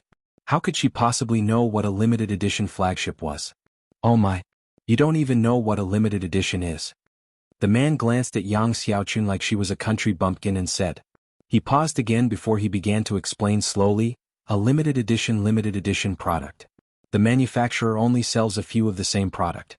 Look at that Ferrari sports car, there are only 3 of them in the world. And that Lamborghini, there's only 1 in the world. How can a car like this not be expensive? It's priceless. You can't buy it even if you have money. Only those with power and influence can get it. When the burly man said this, his expression was already quite excited. However, the man's excited expression only made Yang Xiaochun's face turn paler and paler. What do you mean there are only 3 in the world? Only 1? Isn't this a priceless treasure? Moreover, only people with power and influence could buy it. Some people couldn't even get such a limited edition item even if they had the money. When Yang Xiaochun heard the burly man's words, he almost fainted from fright. Amidst the hubbub around them, Yun Jian carefully held Qin Yiru's hand and walked into the house. As for Yun Jian's request, Qin Yiru naturally agreed. Xinjiang town, Yun Gang's house. What kind of sin have I committed? Gamble, gamble, gamble, all you know is to gamble. Ew. Lu Lanhua pointed at Yun Gang, who had just returned from the casino and was once again in debt. She was so angry that blood almost rushed to her head. Ever since Yun Gang divorced Qin Yiru, he had been completely dispirited. Last time he was caught by the casino and was threatened to cripple him if he didn't return the money. He even implicated Yun Zheng. Later it was Yun Jian who stepped in to protect Yun Zheng and left Yun Gang to his own devices. Yun Gang was lucky enough to escape, but he gambled again. This time Lu Lanhua was so angry that she almost vomited blood. As the original owner's grandmother, Lu Lanhua often scolded Qin Yiru, saying what was wrong with a man cheating and what was wrong with a man gambling.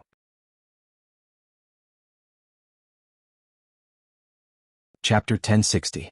Yun Gang sat on the ground dispiritedly. There were countless beer bottles around him. He knew that today was his ex-wife Qin Yiru's wedding. He had heard that today was his ex-wife's wedding, but he could only sit there indifferently. Actually, when he started gambling and had an affair, he felt that he had let Qin Yiru down. However, as a man who cheated on his wife for a long time, he naturally forgot about it. He had feelings for Qin Yiru, but as time passed and he was addicted to gambling, he forgot about it. Now that he thought about it, he still felt that he had let her down. Now that his ex-wife had remarried, he heard that she was a soldier and was very upright. Yun Gang thought that this was good too. He was already useless, so he should be the only one who was useless. They were living well. This was good. Actually, when he signed the divorce papers with Qin Yiru, Yun Gang did not make a fuss. Outsiders thought that Yun Gang was afraid of his father and had no choice but to sign the papers because of old master Yun Zhong. But in fact, Yun Gang thought it through and did not want to make a fuss. He did not even think about not agreeing to the divorce. You piece of trash. How did I give birth to such a useless son? Lu Lanhua scolded her own son when she was angry. Not only did she scold him, she also picked up a mop and hit Yun Gang. What have I done? Gambling. Who asked you to gamble? Why don't you die outside? Who asked you to gamble? Who asked you to gamble to your heart's content? Every time Lu Lanhua said a word, she hit Yun Gang with the mop. Yun Gang was paralyzed on the ground and did not move. He did not scream or move. This old woman was ruthless. She did not even care about her own son. What? Because this son was too useless. In the past, Qin Yiru was around. Loan sharks never came to their door, but this time was different. Qin Yiru was gone, and all the heavy responsibilities were put on Lu Lanhua's shoulders. Lu Lanhua finally understood Qin Yiru's pain. But when Lu Lanhua experienced all this, she dealt with it by hitting Yun Gang. Die. Why don't you die? Die. How dare you implicate the family? Do you want to kill me too? Die. Don't die at home. Lu Lanhua was about to go crazy. Orchid. Orchid, what are you doing? Seeing Lu Lanhua beating and scolding Yun Gang without treating him as a human, Lu Lanhua's only friend, who was about the same age as Lu Lanhua, rushed in from outside.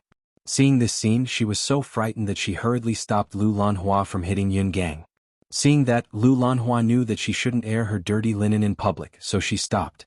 What's the matter? Lu Lanhua asked quickly. Her expression was solemn, and the wrinkles on her face were clearly visible. Orchid, don't you know?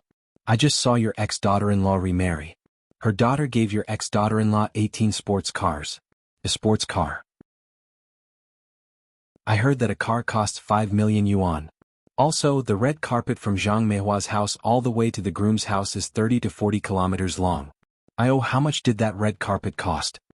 I think the scale of this wedding is one of the best in the country, let alone Longmen City. No one can compare to it. The old woman was Lu Lanhua's friend. She had seen what Yun Jian had said and done at Zhang Meihua's house just now, so she hurried over to tell Lu Lanhua. What? The mop in Lu Lanhua's hand fell to the floor. She clenched her teeth and spat out a few words before dashing out of the house to Zhang Meihua's house, which was also the wedding venue.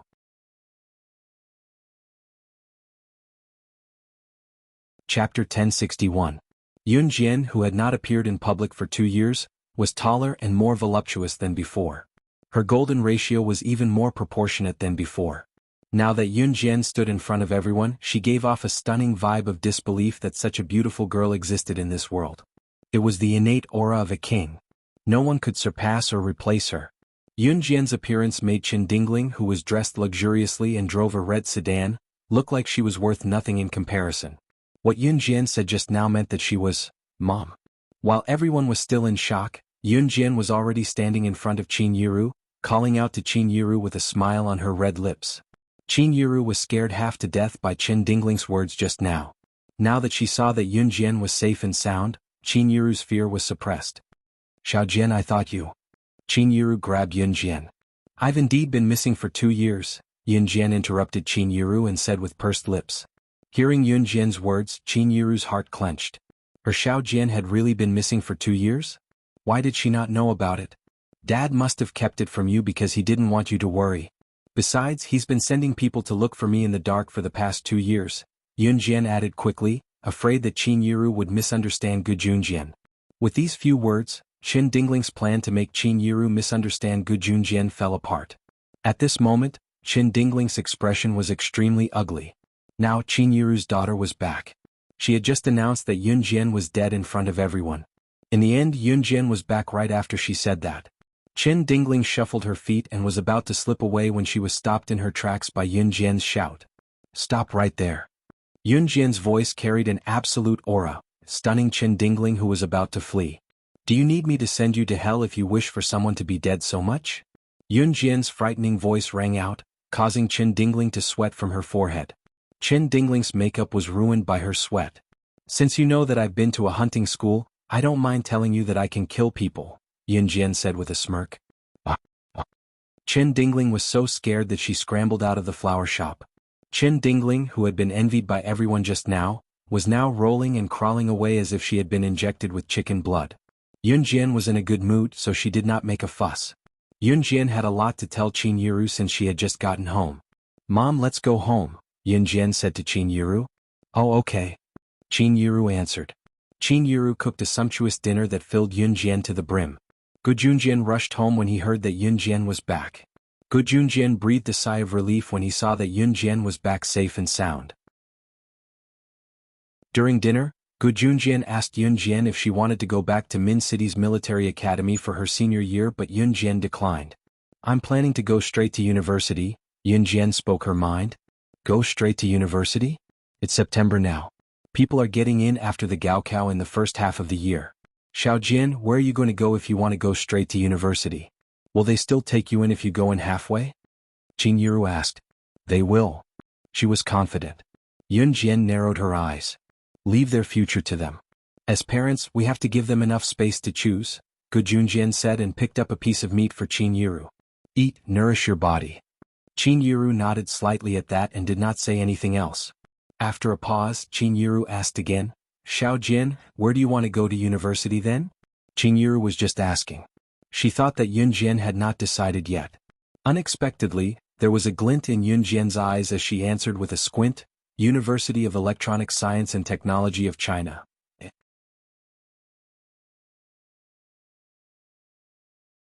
Chapter 1062. This time Lu Lanhua was not here to curry favor with Yun Jian or Qin Yiru. This was because Lu Lanhua knew that she had also tried to curry favor with Yun Jian or Qin Yiru, but had failed. A person's jealousy was often terrifying. When a person set her eyes on something, she could not have it, but she could see others having it. She could even see others having something that she could never have in her lifetime. She felt that since she was done for, since she could not have it, she would destroy it. If she did not have it, others would not have it easy either. Lu Lanhua was such an old woman. Hence, when she rushed in, she had long forgotten about Yun Jian's capabilities, and had also long forgotten about Yun Jian's abilities. The surrounding crowd watched as Lu Lanhua overturned several round tables. They watched as Lu Lanhua screamed and hooted like a madwoman. Yun Jian's petite figure leaped out of the room. She was as fast as lightning, and after flying out of the room, she swept past the crowd. In just a few breaths, she had already appeared in front of Lu Lanhua. At this moment, Lu Lanhua was standing in front of a round table, about to lift the table's glass turntable and smash it. A pair of petite hands gently touched the table's glass turntable. Yun Jian's hand gently pressed down on the table's glass turntable, preventing Lu Lanhua from lifting it and smashing it to the ground. Lu Lanhua felt that the table's glass turntable was a little heavy. When she raised her head and looked in the direction of gravity, she saw Yun Jian's hand pressing down on the table's glass turntable. You. Lu Lanhua was just about to spit out some vulgar words, but before she could say anything, smack. A jade-like hand came in front of Lu Lanhua, and in front of everyone ruthlessly slapped Lu Lanhua's wrinkled face. Lu Lanhua was very dark, almost close to being black. She was also very ugly, and her nostrils were twice the size of a normal person's, and her nose was flat.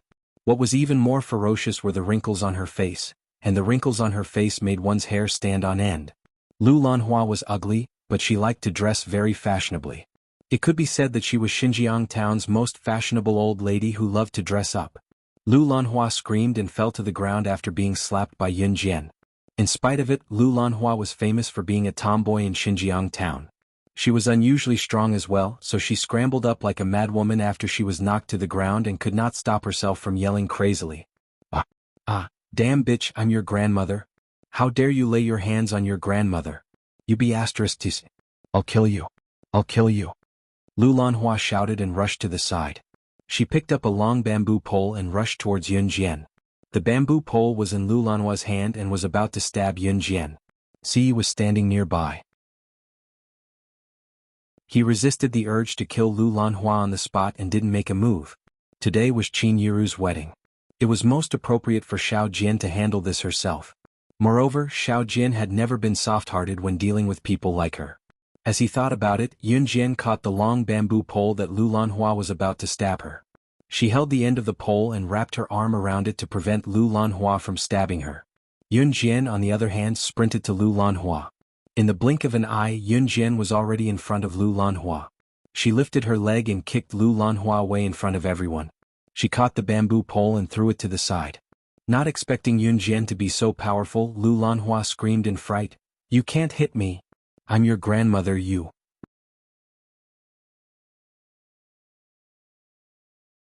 Chapter 1063. The villagers were most particular about auspiciousness. For example, if a person was holding a funeral, getting married, or a child's 1-month-old birthday, they would seek for auspiciousness. Moreover, whether it was a joyous occasion or a funeral, one should not cry or make a fuss. This was the superstition of the older generation. If someone made a fuss, it would be said to be unlucky. For example, during a wedding ceremony, people would think that they were cursing the newlyweds by using words like, die, die, die, die, every time they opened their mouths. Although the slanderous words of the older generation were scary, even if it was just superstition, it was still a wedding. Who would be happy to hear someone say the word, death, during their wedding? Lu Lanhua was a village woman. She knew very well that such unlucky words should not be said during such a banquet. However, to Lu Lanhua she was not having a good time now. Therefore she did not care whether Qin Yiru would be happy or not. Furthermore, she felt that she was not having a good time. This was all Qin Yiru's fault. It was all Qin Yiru's fault for wanting to divorce her son Yun Gang, and then pushing all the blame onto her. Therefore Lu Lanhua had rushed over without a care for her life. Even if she could not destroy Qin Yiru, she definitely could not let Qin Yiru get married in such a grand manner. Unfortunately, Lu Lanhua had forgotten about Yun Jian's existence. To be honest, Yun Jian was also angry when she saw Lu Lanhua's crazy actions. She also had a temper and a bottom line. Qin Yiru was her bottom line. Therefore Yun Jian pulled away the bamboo pole that Lu Lanhua was stabbing towards her. She walked over and directly grabbed Lu Lanhua's short hair. Lu Lanhua was in so much pain that she was about to die when Yun Jian pulled her up from the ground by her hair. Ah, wretched girl. Slut. I'll kill you. I'll kill you. Just now, when Yun Jian took advantage of her seniority, Yun Jian still attacked her. Lu Lanhua immediately revealed her true colors. The pain of her scalp being torn apart made Lu Lanhua's face instantly turn pale. She raised her hand and slapped Yun Jian like a madwoman, as if she had a blood feud with Yun Jian. Lu Lanhua's fingernails were very long, and there were even black nail shavings in her fingernails. If Yun Jian's tender skin was scratched by Lu Lanhua, she would definitely bleed on the spot. But how could Yun Jian do as Lu Lanhua wished? Yun Jian grabbed Lu Lanhua's hair and pulled her up from the ground. At this moment, Lu Lanhua stretched out her hand and bared her fangs and brandished her claws to attack her. At this moment Yun Jian was one step ahead of Lu Lanhua. She raised her leg and kicked Lu Lanhua's abdomen. Bang! Everyone present looked at the scene in front of them in horror. Lifting her leg, she sent Lu Lanhua flying several meters away with a kick. Oh my god! Why is Yiru's daughter so fierce? Someone could not help exclaiming when they saw her. Meanwhile, the surrounding people who were exclaiming saw Yun Jian walking toward Lu Lanhua who had been flung away. Lu Lanhua's behavior earlier made everyone extremely disgusted. At this moment no one reached out to save her. They even felt relieved when they saw Lu Lanhua being kicked away by Yun Jian. After all, Lu Lanhua's character in Xinjiang town was exceptionally bad. She even quarreled with someone. At this moment Yun Jian strolled toward Lu Lanhua. She walked slowly to Lu Lanhua and kicked Lu Lanhua's abdomen before Lu Lanhua rolled and tried to stand up. Then she bent over slightly and stared straight at Lu Lanhua with her murderous eyes. As she spoke, she even reached out to pat Lu Lanhua's cheek.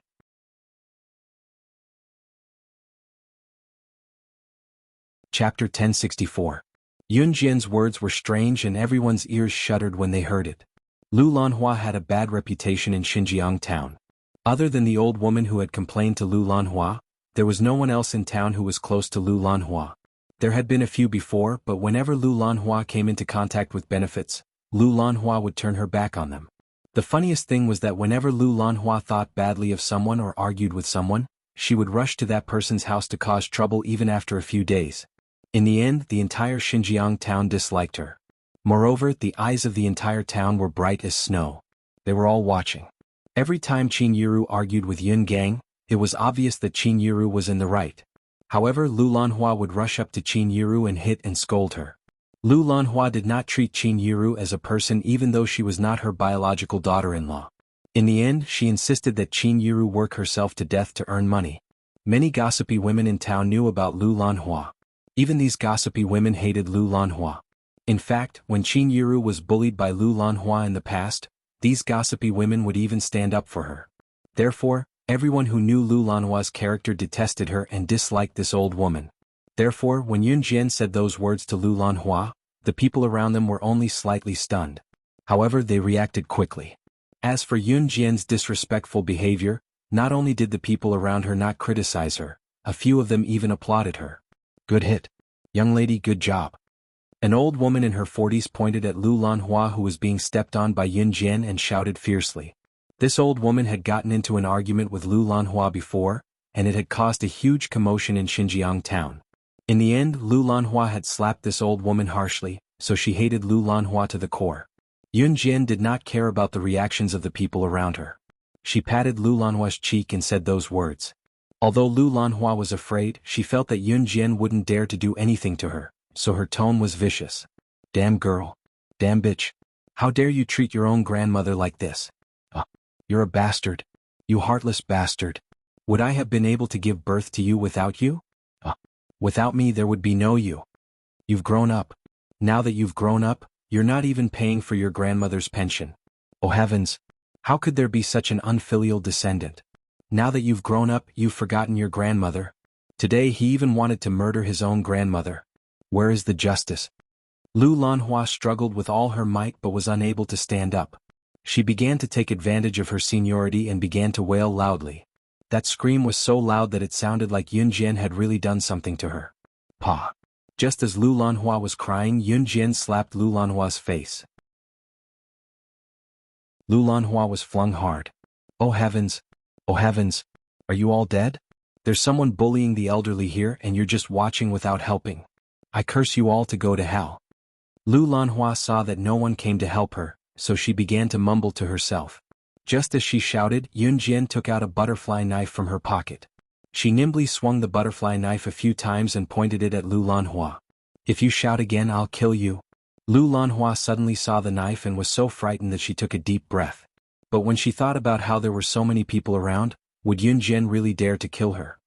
She definitely wouldn't. Thus, Lu Lanhua became even more impudent. Come on. Come if you have the guts. I don't King believe that you dare to lay a hand on your grandmother. Before she finished speaking, Yun Jian had already grabbed the butterfly knife and stabbed it at Lu Lanhua.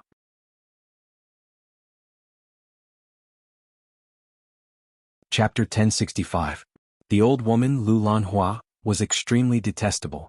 Everyone present wanted to get rid of her as soon as possible. What shocked everyone was not that Yun Jian, as a granddaughter, could do such a thing to a grandmother. Anyone would have hit Lu Lanhua if they were in her shoes. But Yun Jian had taken out a knife?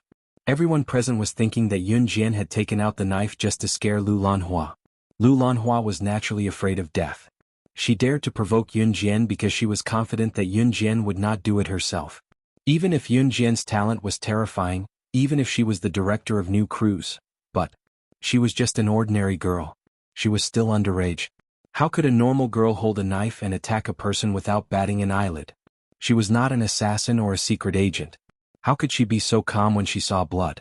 A normal person would be scared to death when they went to the hospital for an IV drip. Some would even faint when their blood was drawn.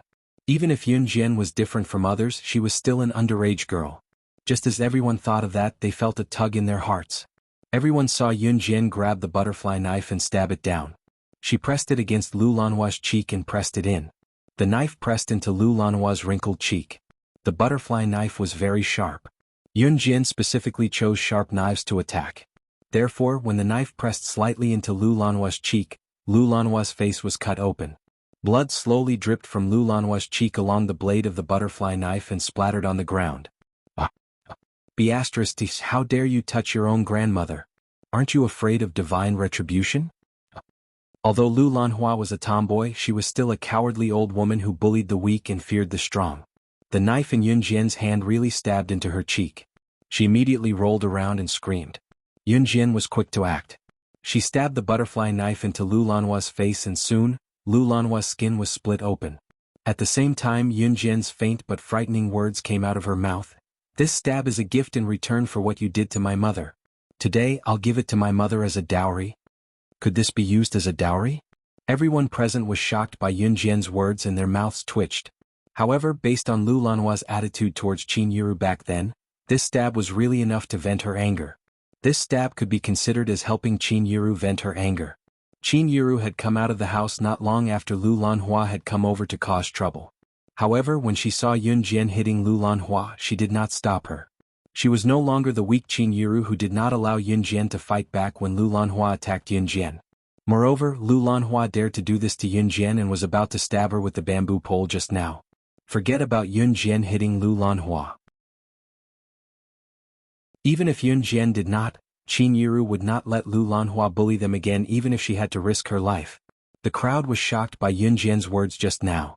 Just as they came back to their senses, they saw Yun Jian giving Lu Lanhua another hard slap with the side of her face, slamming Lu Lanhua, who was jumping up and trying to break free, to the floor again. After slapping Lu Lanhua to the floor, Yun Jian waved the butterfly knife and slashed Lu Lanhua's face again. At the same time, Yun Jian's words rang again, "This stab is a gift in return for messing up my mother's wedding today." There was a pause before she continued, "If you continue to cause trouble, I won't be stabbing your face, but—" Yun Jian's voice trailed off abruptly.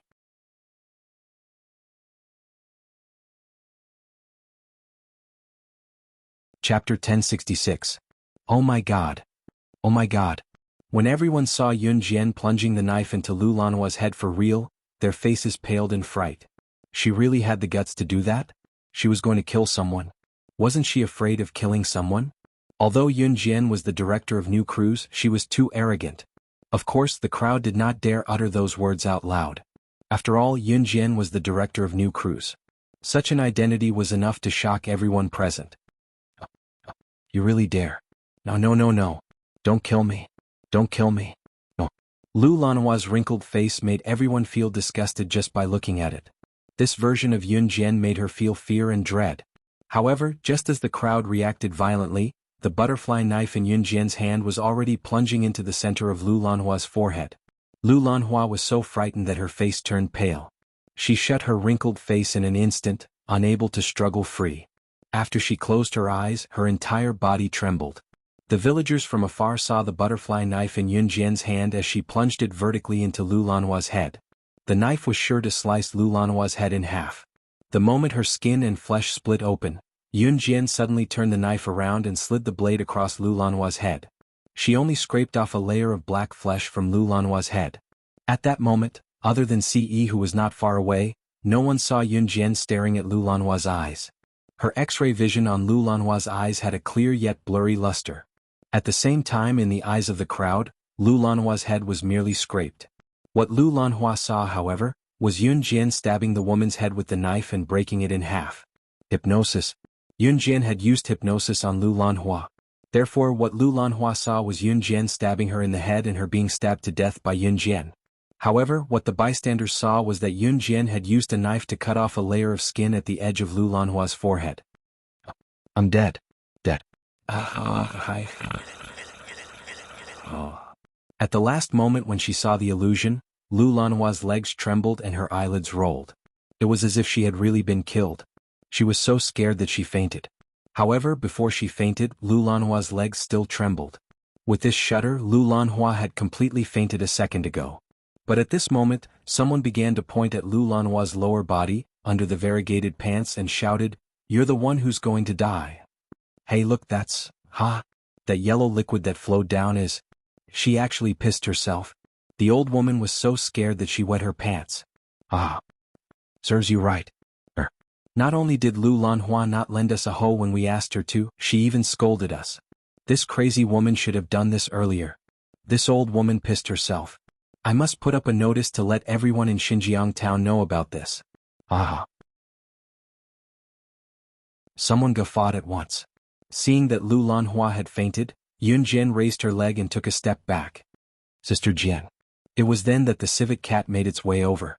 She had been following Yun Jian since she was done with Qin Yiru and Dong Ruan's makeup in the morning. That girl is the one who did the makeup for the bride, right? She's amazing. She made the bride and bridesmaids look 20 years younger. The bystanders began to babble when they saw Civet. Civet was already standing in front of Yun Jian. Yun Jian pointed at Civet, who had fainted on the ground in front of everyone.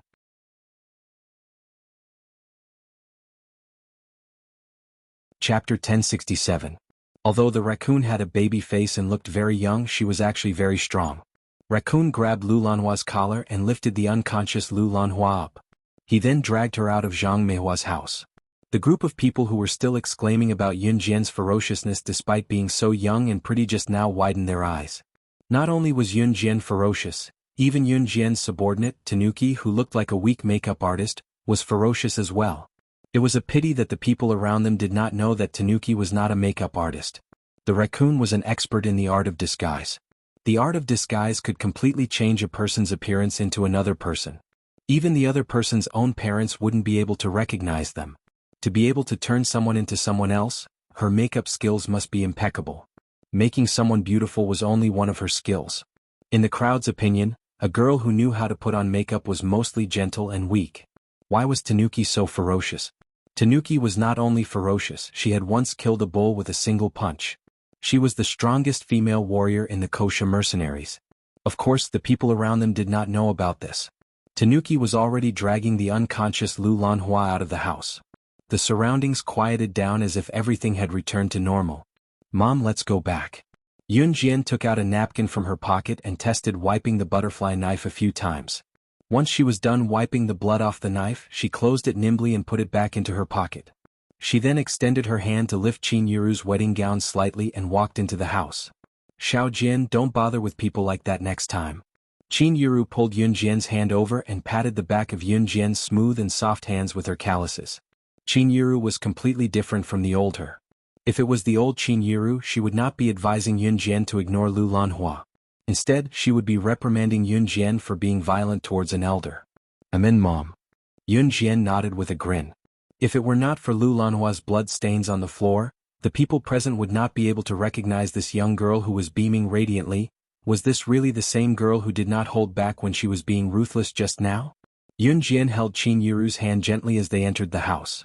Siyi stood quietly beside Yun Jian and followed them in.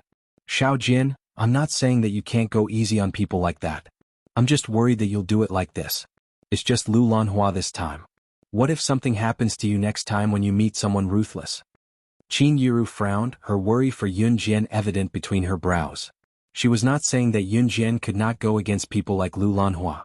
Instead, she was worried that Yun Jian had really offended some important figure. What should she do if she really offended someone important if she continued to be so high profile? Xiao Jian, I'm worried about you. I'm afraid that something will happen to you. As Qin Yuru spoke, Yun Jian had already helped her into the house to sit on a round stool on the first floor. Qin Yuru was looking at her worriedly. Mom, I know. Yun Jian had just said that. She had yet to finish her sentence when she was interrupted.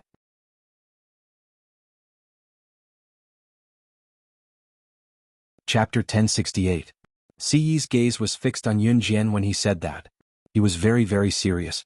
Qin Yuru was initially looking at Yun Jian, but after what Siyi said, she turned to look at Siyi. Looking at Siyi's serious expression, Qin Yuru suddenly felt happy for Yun Jian. It turned out that Qin Yuru was still worried about what would happen in the future when her daughter suddenly became so dominant half a year ago. People in the countryside liked gentle and soft girls, while people in the city, especially those who came from well-to-do families, liked their wives to be the gentle and elegant type. Yun Jian, on the other hand, was domineering. Her techniques and moves were frightening. Under such circumstances, Qin Yuru was glad that Yun Jian would not allow herself to be bullied. However, what should she do when Yun Jian grew up and needed to get married? In today's society, boys like delicate girls. Moreover, a woman would have to face her in-laws in the future. Which mother-in-law would like a daughter-in-law who was so domineering in front of her? For this reason, Qin Yuru could not help worrying about her daughter's future and whether her daughter could really find a husband in the future. She was worried about whether the man would treat her well when Xiao Jian got married in the future. Now that Qin Yuru knew about it, however, she did not have to worry about it anymore. Everything else aside, Siyi valued Yun Jian's life more than his own. Qin Yuru wished she could make Siyi marry Xiao Jian right away. If it were not for the fact that she was still young, she would force Yun Jian to marry Siyi as soon as possible. She would tie up a good guy like Siyi first. If Yun Jian heard what Qin Yuru was thinking now, she would probably wonder if the owner of this body was Qin Yuru's biological daughter. At noon, the groom came to pack the bride's dowry and left. Qin Yuru stayed at home and waited for about 3 hours. It was a superstition passed down by the older generation. Before the wedding, Gu Junjian invited a Taoist priest to calculate the best time for the bride to get married. The time was set at 3:30 in the afternoon, not a minute less, not a minute more. Today was Monday and school was still in session. Knowing that Qin Yuru was getting married, Lu Fian asked her mother to send some money to Qin Yuru even though she couldn't skip school. Lu Yun's mother also came over to help today. Although Lu Fian couldn't come over herself, she had already done her best. Lu Jingji's mother was grateful to Yun Jian for saving Lu Jingji's father, so when she knew that Qin Yiru was getting married, she woke up early in the morning to help. The group was bustling with activity. At this time it was 3:30 in the afternoon. It was time to send the bride to the groom's house. Qin Yiru got into Yun Jian's Ferrari sports car and the Civet Cat drove them to Longmen City. As Yun Jian was still underage and did not have a driving license, the Civet Cat drove Qin Yiru all the way. The firecrackers by the roadside went off incessantly. A fiery red Ferrari sports car drove at the front while 19 luxury cars and sports cars followed closely behind. Each of the 20 wedding cars cost a fortune. Usually wedding cars would be in pairs during weddings. 20 could also be understood as I love you. At this moment the wedding cars followed closely behind the Ferrari sports car. Following closely behind the Civet Cat were the wedding cars driven by the 4 leaders of an Hun group. From Xinjiang town to Gu Yunjian's house in Longmen City, a red carpet was laid out from the beginning to the end, symbolizing a red wedding that would last forever. 20 cars with the fiery red Ferrari sports car in the lead, cruised slowly on the red carpet. The firecrackers went on incessantly. This was no doubt the largest wedding in Xinjiang town, Longmen City, Zhe province and even the entire country. At 3:30 in the afternoon on May 21, 1999, Qin Yiru walked out of Xinjiang town in the most glamorous manner. All the residents of Xinjiang town came to watch her get married.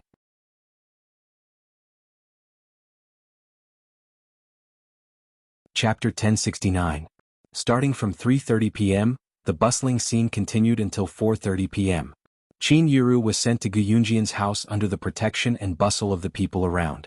Sending her from Zhang Meihua's house in Xinjiang town to Gu Yunjian's house was just a formality. After the bride was sent off, she would usually spend the night at the groom's house before going to the hotel at night. Of course, the bride would usually change out of her heavy white wedding gown before going to the hotel. Once Qin Yiru arrived at Gu Yunjian's house and the formality was over, she changed out of her heavy white wedding gown in Gu Yunjian's house and put on a bright red cheongsam that she wore during the wedding banquet. The bright red cheongsam had an ancient charm to it. Qin Yiru's figure was already very slender and cheongsams were usually worn by women who had a rather outstanding figure. The cheongsam, which was neither too big nor too small, fit Qin Yiru just right. Yun Jian did not accompany Qin Yiru to Gu Yunjian's house but went straight to Tranquil Rhythm Hotel instead. Qin Yiru's visit to Gu Yunjian's house was just a formality. After the formality, the main wedding ceremony would be held at Tranquil Rhythm Hotel. The guests would usually arrive at Tranquil Rhythm Hotel and have a meal first before the bride and groom arrived later. It was only after the wedding ceremony that the guests would drink with them. Yun Jian sent the Civet Cat to follow Qin Yiru. After all, Qin Yiru was wearing makeup now and it could fall off at any time. With the Civet Cat following her, she could fix it if necessary. Yun Jian and Ce returned to Longmen City in Adam's sports car while Ce drove. Just as they returned to Longmen City, Ce parked the car in front of Tranquil Rhythm Hotel. Yun Jian opened the car door smoothly and saw 3 figures just as she got out. Qing Yu was walking over with Gu Nianji while Yun Yi was beside her. Behave yourself. Qing Yu pinned Gu Nianji down and muttered in a muffled voice, even patting Gu Nianji's restless body. Fine, fine. Gu Nianji pouted and squirmed a little before falling silent. Gu Nianji had been locked up by Qing Yu ever since she failed to assassinate Yun Jian. Rather than being locked up by Qing Yu, it was more accurate to say that he had been staying at Qing Yu's house to keep her company. Today was Qing Yu's wedding, so Gu Nianji was brought along by Qing Yu to attend the wedding. Sister Jian. Qing Yu called out softly as she stood in front of Yun Jian after suppressing the thrashing Gu Nianji. Yes. Yun Jian narrowed her eyes and glanced at Yun Yi. Brother. Yun Yi also responded. Then the few of them walked towards the Clear Rhythm Hotel. Just as they reached the entrance of the hotel, Yun Yi dragged Ce away with a grin. The reason was that there were still some decorations to be done at the wedding venue. Any later and the guests would have arrived. Yun Yi was too busy, so she dragged Ce away. Yun Jian did not know what Yun Yi had whispered to Ce. Since they were far away and she did not have good hearing, she only saw Yun Yi whispering something into Ce's ear before Ce looked at her with a smirk for a few seconds before he left with Yun Yi willingly. Yun Yi dragged Ce to help. Just as Yun Jian was about to step into the hotel, a familiar female voice came from behind. Sister Yunju. Yun Jian did not need to turn around to know who it was. But she still turned sideways.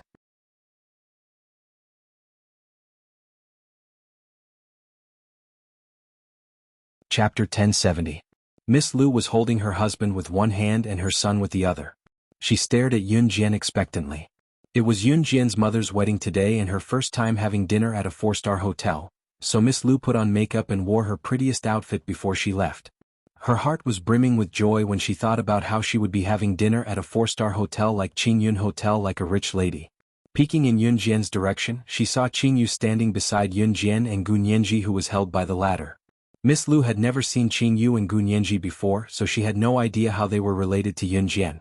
Therefore, to show her goodwill or to make her presence known to Yun Jian, Miss Lu flashed a rather fake smile and looked at Yun Jian, asking in a pretentious tone, "What's the matter? Sister Yunju, where's Yunju? Why isn't he here?" After a moment of silence, Miss Lu continued to speak to please Yun Jian. "Aha, Yunju is such a sports kid. Where did he run off to play again?" Miss Lu knew that Yun Jian doted on her younger brother, so she said that to match the topic with Yun Jian.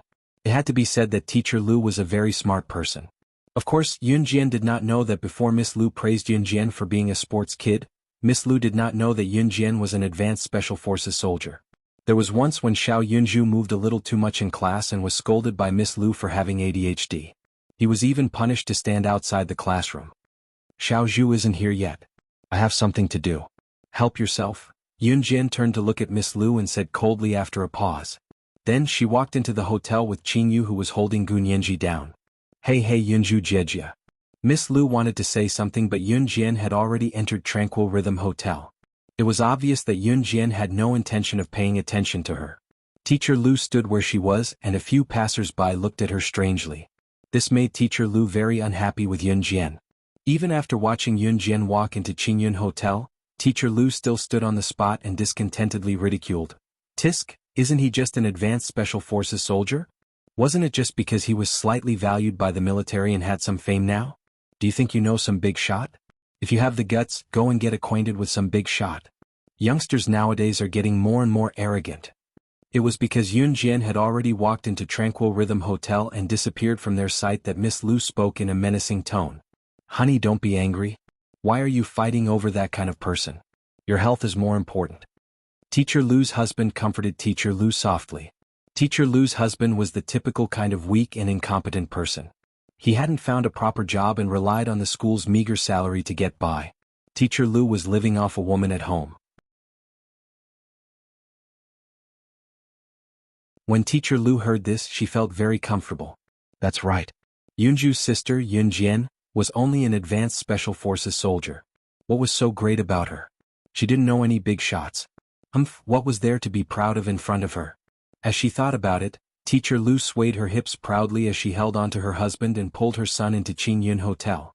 At 4:30 p.m., most of the guests had just rushed over from their accommodations.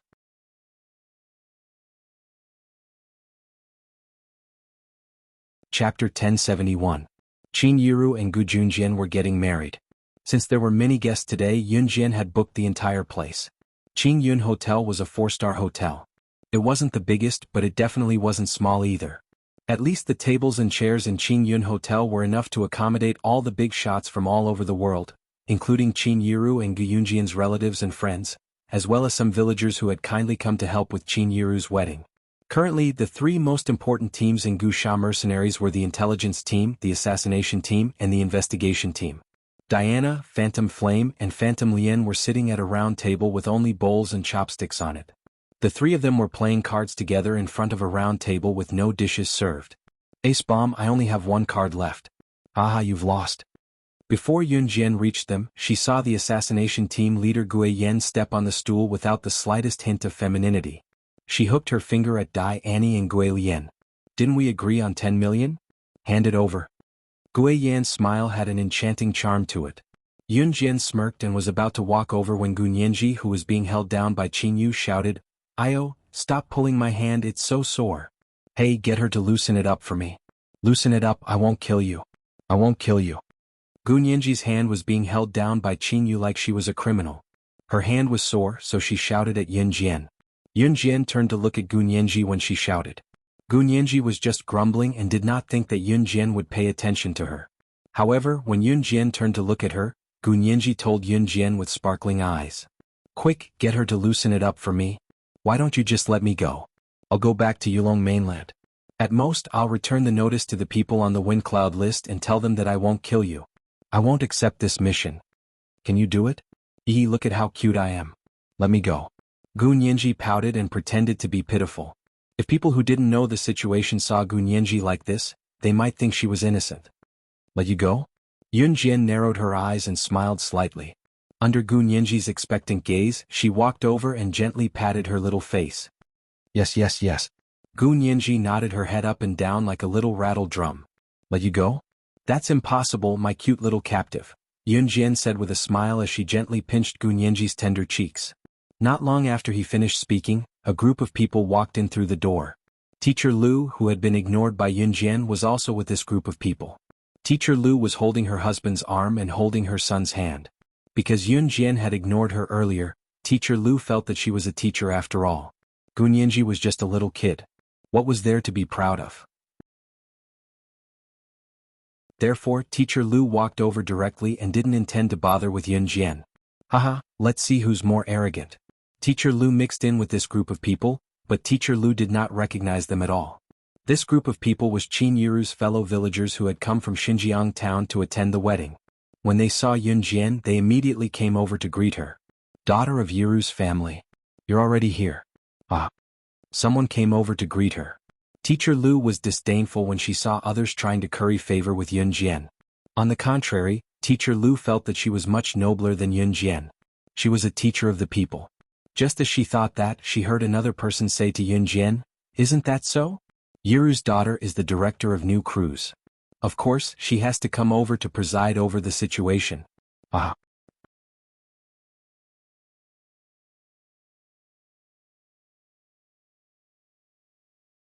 Chapter 1072. If new cruise was not as grand as it was now a few months ago, it was now the trend in country Z's automobile industry. In 1999, cars had gradually replaced people's walking and motorcycles. Some families who were becoming well-off had even started buying cars. Of course, there were not many who could afford cars in Longmen City. In spite of it, New Cruise's name had spread far and wide. Miss Lu did not know about New Cruise. It was impossible for her not to know about the company. A huge company like New Cruise had become a presence that Miss Lu was fearful of. Therefore, when she heard that Yun Jian was New Cruise's director, Miss Lu let go of her husband and son's hands almost instinctively and jogged toward Yun Jian. After a pause, Miss Lu looked at Yun Jian and stared at Yun Jian in disbelief. "Your New Cruise's director?" Miss Lu used every ounce of energy she had to ask the question that seemed absurd to her but was nonetheless astounding. Yun Zhu's elder sister, Yun Jian, was not only an advanced special forces soldier but also New Cruise's director? Her identity as New Cruise's director alone was enough to strike fear into Miss Lu's heart. If Yun Jian really wanted to make a fuss, she could just crook her finger at Miss Lu's school principal and the latter would probably expel her. In the real world, the winner was king while the loser was a bandit. It was an unchanging law. Therefore, when Miss Lu learned that Yun Jian was New Cruise's director, she changed her attitude toward Yun Jian right away. "Aha, this. Sister Yunju, I didn't expect you to be so capable," Miss Lu said with a fake smile. Yun Jian had already seen through it. She had planned to ignore Miss Lu at the hotel entrance, and when she saw her just now, Miss Lu had pretended to be arrogant to ignore her and give her a hard time. However, when she heard that Yun Jian was New Cruise's director, Miss Lu was stunned and rushed up to Yun Jian to express her goodwill. To be honest, Yun Jian disliked people like Miss Lu very much. However, before Yun Jian could speak to Teacher Lu, another mocking voice was heard. However, this mocking voice was even more ear-piercing than Teacher Lu's. "Ah, could this be the legendary grand wedding?" This was a female voice that was even more boastful and arrogant than Teacher Lu's. Or rather, compared to Teacher Lu, this female voice was even more luxurious. It was the kind of noble aura that could only be felt from a real lady. Yun Jian didn't need to turn around to know that the voice belonged to Gu Xian's biological mother, Hua Yun. Gu Xian had already returned to China. He was still at Gu Yunjian's house and planned to come over with his bride, Qin Yiru. Ever since Hua Yun divorced Gu Junjian and got together with Hu Chaochuan, she had been dressing up like a rich lady every day. She was very arrogant. All of this was because Hu Chaochuan had an uncle who was an international big shot. At this moment, Hua Yun was strangely similar to Miss Lu. She was holding her husband, Hu Chaochuan, with one hand and her son, Hu Qixing, with the other as they walked over. However, compared to Miss Lu, who was a fake rich lady, Hua Yun's every move was more like a real rich lady's.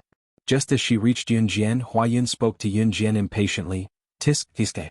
It's just a 4-star hotel wedding and you've already fallen to such a state.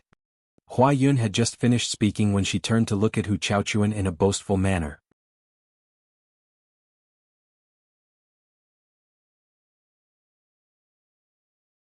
Chapter 1073. Hua Yun's last line was purely to show off in front of Yun Jian and everyone else. To Hua Yun, showing off in front of Yun Jian was no longer enough to satisfy her competitive spirit. Hua Yun might look like a rich lady on the surface, but she was actually speaking in such a tone and manner. Today he even asked Hu Chaochuan to invite Hu Chaochuan's uncle, who was a big shot in the international arena, over. Other than showing off to Gu Junjian, Qin Yiru and Yun Jian, Hua Yun liked to boast in front of others as well. Who did not like to show off their abilities in front of others. Some people would even try their best to show off their abilities even if they did not have any. Hua Yun was such a person. Other than wanting to show off in front of Yun Jian, more importantly, she was surrounded by so many people who were dressed like beggars. In particular, there were a few people who looked like farmers. They were wearing military rubber shoes that they used to work in the fields. The military rubber shoes were stained with mud after they had just worked in the fields. Hua Yun saw it. She did not say it out loud, but she was showing off in another way. She flaunted her wedding to show off in front of everyone. You poor peasants are still working dirty, but what about me? She was a rich lady who was at the pinnacle of the international scene, a phenomenon from a completely different world from them. Therefore, when Hua Yun spoke, she lifted her head smugly and looked at Yun Jian provocatively. Yun Jian did not say anything, but a glint flashed across her eyes. Pfft. Qin Yu, who stood beside Yun Jian, could not help bursting into laughter when she heard Hua Yun's boastful way of bragging. When Hua Yun said that even the arms tycoons who have dealings with the kosher mercenaries and an Hun group came to our wedding, Qin Yu forced herself not to laugh out loud. What a joke. Did this rich lady not know that Sister Jian was the boss of the kosher mercenaries?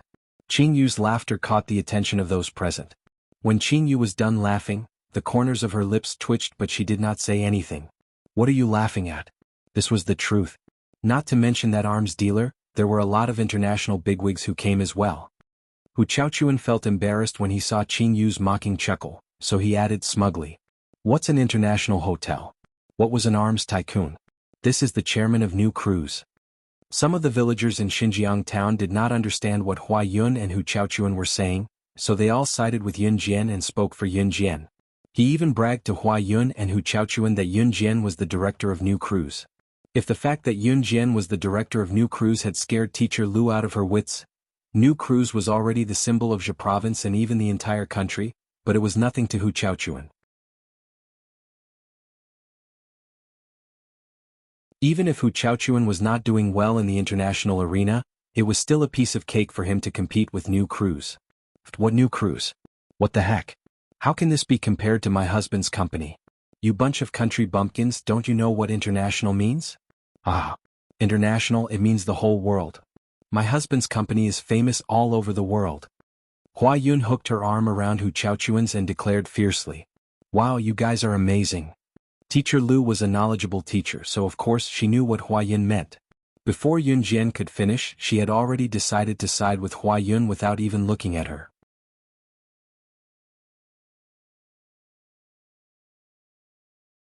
Chapter 1074.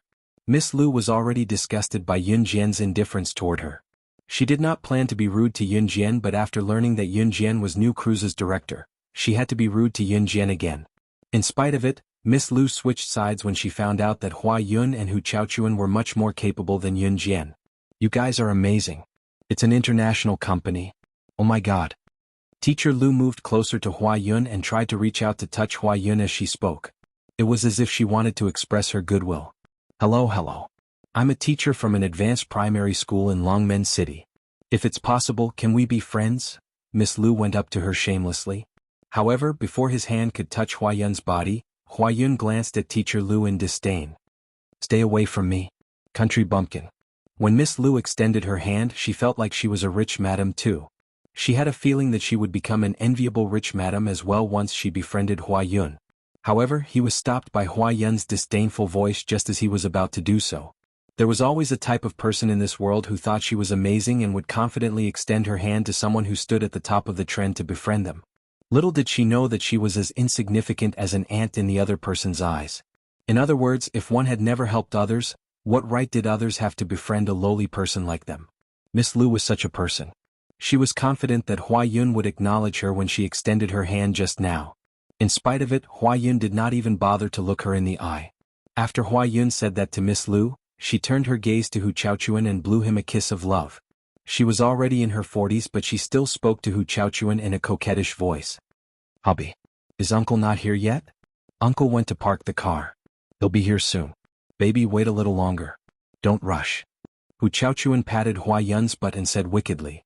Just as he finished speaking, everyone saw a strong and sturdy man walk in through the door. This man was probably in his 50s, close to his 60s, but from his appearance he didn't look old. At most he looked like he was in his 40s. This was Hu Chaochuan's uncle, Hu Badian. Hu Badian was from country Z, but he had worked hard overseas. Now he had made a name for himself and had transferred his nationality to country M. As soon as Hu Badian walked in, Hu Chaochuan felt his aura change. Although his uncle's company wasn't one of the top 10 international corporations, it could still be considered in the top 20 of international corporations. It was a pity that the global multinational companies only ranked in the top 10. Even so, his uncle, Hu Badian, was still a very outstanding big shot in the world. "Uncle." When Hu Chaochuan saw Hu Badian, he called out confidently. Then he turned his head and looked at Yun Jian as if she was an ant. He spoke to Yun Jian contemptuously and introduced her to everyone. "This is my uncle. My uncle's company is one of the top 20 international corporations in the world. My uncle's company is ranked within the top 20 in the world. Do you understand?" Hu Chaochuan was afraid that some of the people present wouldn't understand, so he even emphasized his introduction. That smug look on his face was as if he was afraid that others wouldn't know of his uncle's greatness. Only then did Hu Badian stand there arrogantly. Just as he stood there, he suddenly caught a glimpse of three figures not far away. This. Hu Baishan's confidence and arrogance disappeared in an instant. Under Hu Chaochuan, Hua Yun and everyone else's suspicious gaze, Hu Badian walked toward Diane and the other two who were playing cards. Yun Jin raised her eyebrows and curled her lips slightly. However, Hu Badian was already standing in front of Diane and the other two. He looked at Diane and the other two, his eyes filled with disbelief as he stared at Diane and the other two who were playing cards to kill time. "Uncle, what's wrong with you?" Hua Yun pinched Hu Chaochuan. Hu Chaochuan understood and immediately asked Hu Badian with a smile. As soon as the question was asked, their respected uncle, the uncle that they were proud of, Hu Badian, bowed respectfully toward Diane and the other two.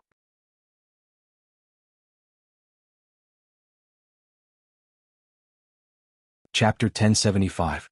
When Hu Badian walked over, Diane and the other two were still playing cards. They were having a great time. Boom boom boom.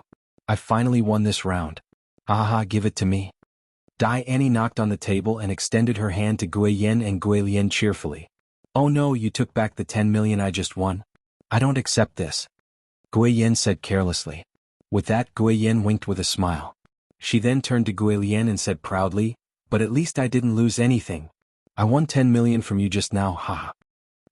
The three of them were having a great time playing cards, but they blatantly ignored Hu Badian. It was not as simple as ignoring them. Hu Badian even walked up to them and bowed respectfully, speaking to them in a respectful tone. However, Diane and the other two did not even bother to look at Hu Badian. Hu Badian was like a lump of air. He was blatantly ignored. Not far away, the crowd felt their hearts clench. Especially those who were shocked by Hu Chaochuan's bragging about his uncle Hu Baishan's aura. Hu Chaochuan said that his uncle Hu Baishan's company was among the top 20 in the world. What kind of concept was that? If New Cruise was already one of the top companies in Zhe province and had a global presence, then Hu Baishan's company was an internationally renowned existence. The two of them could not be compared at all. Meanwhile, someone like Hu Badian was not someone the crowd could meet even if they wanted to. Therefore, when Hu Badian, who everyone thought to be extremely powerful to the point where he was unrivaled, actually waved his hand respectfully in front of Diane and the other two, he did not receive any response from the three of them at all. Everyone present was stunned and terrified. A big shot like Hu Badian should have people passing him cigarettes wherever he went. However, in front of Diane and the other two, not only did they ignore Hu Badian, they even blatantly ignored him. Could it be that the three of them were even more powerful than Hu Badian? The crowd could not figure it out. Ms. Lu's family and the villagers from Xinjiang town might not know what the kosher mercenaries were. However, Hua Yun and Hu Chaochuan knew very well what kind of status the kosher mercenaries had in the world. Therefore, when they heard their uncle Hu Beishan's words, Hua Yun and Hu Chaochuan were so shocked that their faces turned pale. Why were the kosher mercenaries here? Uncle, why is the boss of the kosher mercenaries here? Hu Chaochuan's expression was terrible. He leaned closer to Hu Badian and asked softly. However, before Hu Chaochuan could finish his question, Hu Badian shot him a glare, indicating for him to keep his mouth shut. Then Hu Badian took a step closer to Diane and the others. Hu Beishan's signature smile appeared once more as he took a step closer to Diana and the others. Then he respectfully asked, "What brings the three of you to a small place like this today?" This respectful greeting still did not receive a response. Diani and the other two continued to play cards when they were needed. When the crowd saw this from afar, they had a feeling that the three of them had a powerful background.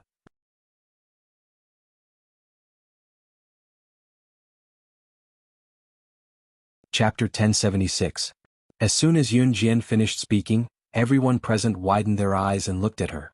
Especially Hua Yun, Hu Chaochuan, and Hu Badian. The three of them knew the identities of Diana and the other two.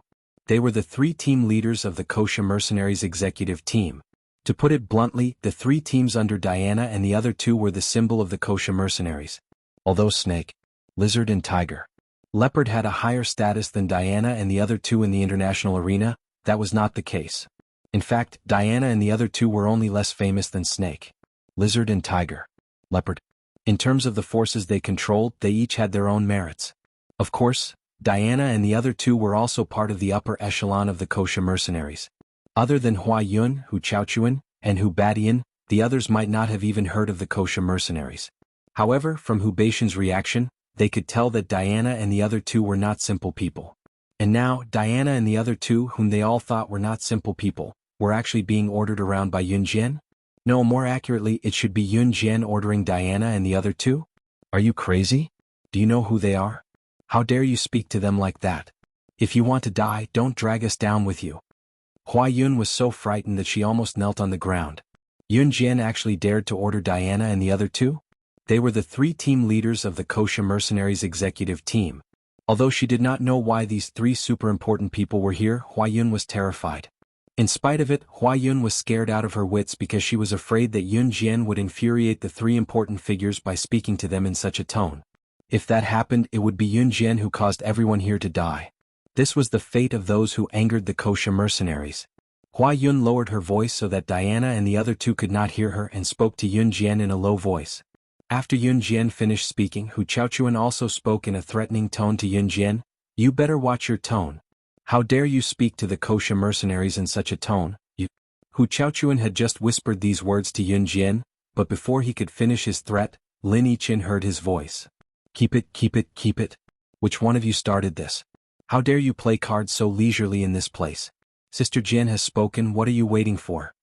Before Hu Chaochuan could finish his sentence, Diana threw her half-finished cards on the table and snatched the cards from Ghost Flame and Ghost Flame's hands, speaking as she continued to play. "I wasn't the one who started it. It definitely wasn't me." Gui Yin and Gui Lian spoke at the same time. As soon as they finished speaking, they looked at each other and stood up with a whoosh. They rushed towards where they needed help. It was as if they were trying to atone for their mistake. Hu Chaochuan was about to point out Yun Jian when he was halfway through his sentence. When everyone saw this shocking scene, they were all dumbfounded. Diana stood up as well and turned to Yun Jian with a smile. "Sister Jian, I'll go too." As soon as he finished speaking, Diana also chased after Gui Yin and Gui Lian to help. It was as if she was afraid of being scolded by Yun Jian again. Everyone was dumbfounded. Yun Jian merely raised a brow. The trio did not even bother with Hu Badian, the director of one of the top 20 multinational companies in the world. They did not even bother to look them in the eye. Why were they so afraid of Yun Jian though? Everyone frowned in confusion, not knowing what to do.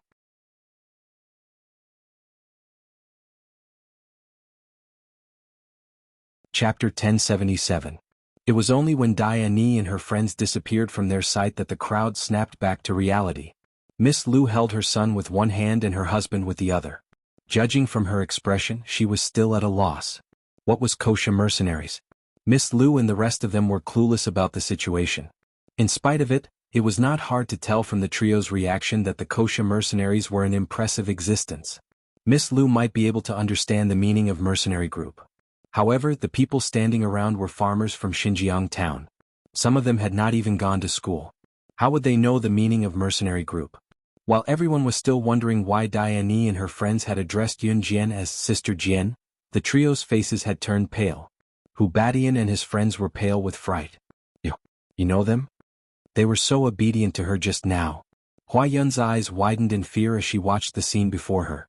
She was shaking from the shock. Who? Yun Jian turned away nonchalantly with a smile, asking despite knowing the answer. Them? The 3 team leaders of the kosher mercenaries executive department. Hua Yun's heart nearly leaped out of her chest. Yun Jian chuckled softly and ignored Hua Yun and her friends as she walked into Tranquil Rhythm Hotel. Seeing this, Hua Yun could not help but gulp down a mouthful of air. Hubby, what should we do? She can't really. Hua Yun was afraid. Yun Jian actually knew the kosher mercenaries. Even if Yun Jian had ordered the kosher mercenaries around like what she did just now, Hua Yun did not think that Yun Jian was someone impressive. How could Yun Jian be someone impressive at her age? Panic? What's there to be afraid of? She's just a young girl. Can she go to heaven? Hu Chaochuan was scared as well, but he bellowed at his wife Hua Yun in a furious tone. Hu Chaochuan had come to the banquet today with his uncle, Hu Badian, with the intention of bringing his uncle here to show off. Within the top 20 international companies. With such achievements, not to mention being at the level of a super big boss in the world, even in Z country people would fight to get close to such an existence. Coming to Zhe province's Longmen city with Hu Baishan's status, he could be considered as someone who could do whatever he wanted. However, he did not expect that the 3 team leaders of the kosher mercenaries would appear out of nowhere. Although Hu Chaochuan was also panicking, he still forced himself to pretend that he could keep his cool and scolded Hua Yun. Don't panic, Hu Badian said with a frown as he waited for Yun Jian to walk away. Yun Jian walked far away, but Teacher Lu and her family were still standing at the entrance in a daze. Hu Baishan's sinister voice carried a hint of ruthlessness, but at this moment he said, "Don't panic. She's just a kid in her teens. As long as you have the money, you can easily invite the kosher mercenaries." Hu Baishan's words calmed Hua Yun and Hu Chaochuan's fear. If Yun Jian could really order Diane and the other 2 like she did just now, her position in the kosher mercenaries would definitely be higher than theirs. However, how old was she? How capable was she? Uncle, you mean? Hu Chaochuan raised his rat-like eyebrows. That's right. I'm guessing that the 3 team leaders of Wuxia mercenaries executive department were hired by her. Hu Badian analyzed logically. He was silent for 2 seconds as he spoke before continuing.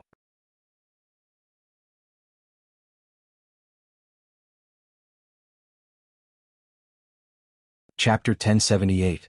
Here, Hu Baishan's words were like an imperial edict. Especially to Hu Chaochuan, it was all thanks to his uncle Hu Baishan's nurturing that Hu Chaochuan was able to achieve his current status.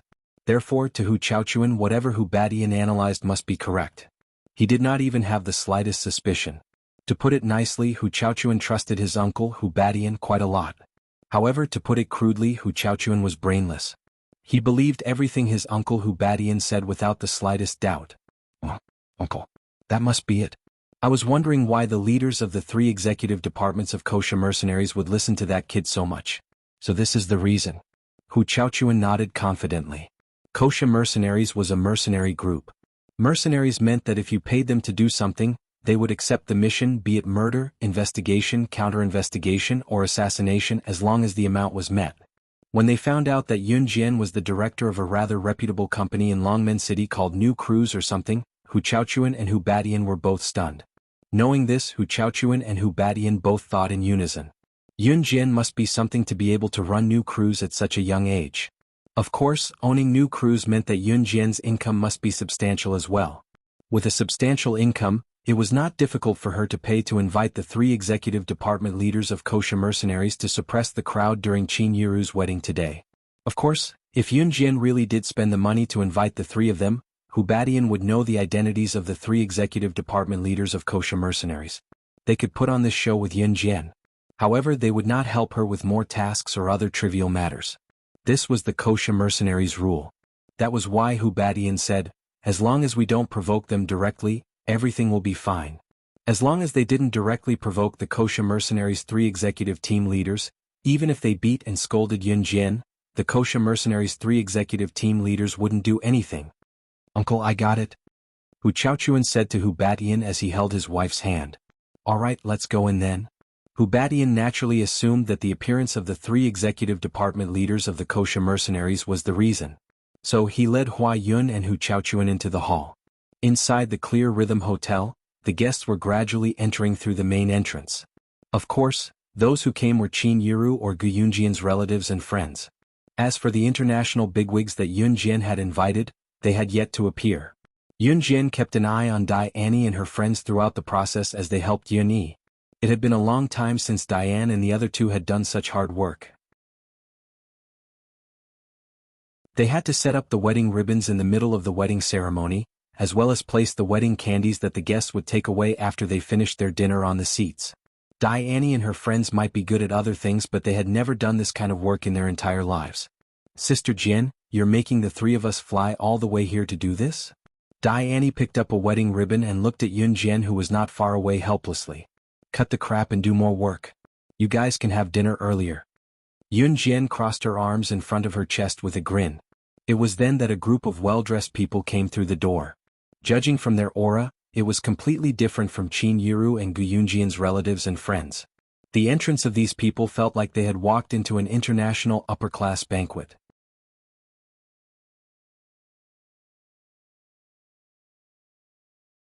Chapter 1079. From the moment he appeared until now, Hu Batian had the aura of a successful businessman. Even when he saw the 3 executive team leaders of the Kosha mercenaries, Hu Batian did not completely lose his composure. Although Hu Batian was scared witless at that time, he didn't show it completely on his face. Although his actions and words were respectful to Dai Annie and the other 2, Hu Batian's aura was indescribable until now. However, just a moment ago, a group of well-dressed people rushed in from the entrance. When Hu Batian turned to look at them, he happened to see them enter. He was so scared that he trembled and stood up immediately. When he stood up because he was too emotional, Hu Batian accidentally knocked over the stool he was sitting on. He had always maintained a dignified posture, but now he seemed to have lost a few points. Hu Batian almost fell, but fortunately Hu Chaochuan beside him quickly held him up. "Uncle, what's wrong?" Hu Chaochuan just asked this question. Hu Batian had already stood up and walked towards the group of people who were dressed elegantly. "Uncle, you." Hu Chaochuan stood up suspiciously, and at the same time he followed Hu Batian's footsteps in shock. "Honey, where are you going?" Hua Yun had already peeled a longan on the table and was about to give it to her son, but when she saw Hu Chaochuan following, she grabbed her son's hand and chased after him. "Mom, I want longan, sob sob sob." Hu Qixiang saw Hua Yun put the longan he was about to eat on the table, and his hand was grabbed by Hua Yun as she chased after him. Seeing that the longan was getting further and further away from him, Hu Qixiang almost cried like a weak girl. At this time, the person who was surrounded by a group of international bigwigs was the demon woman that he had just met not long ago.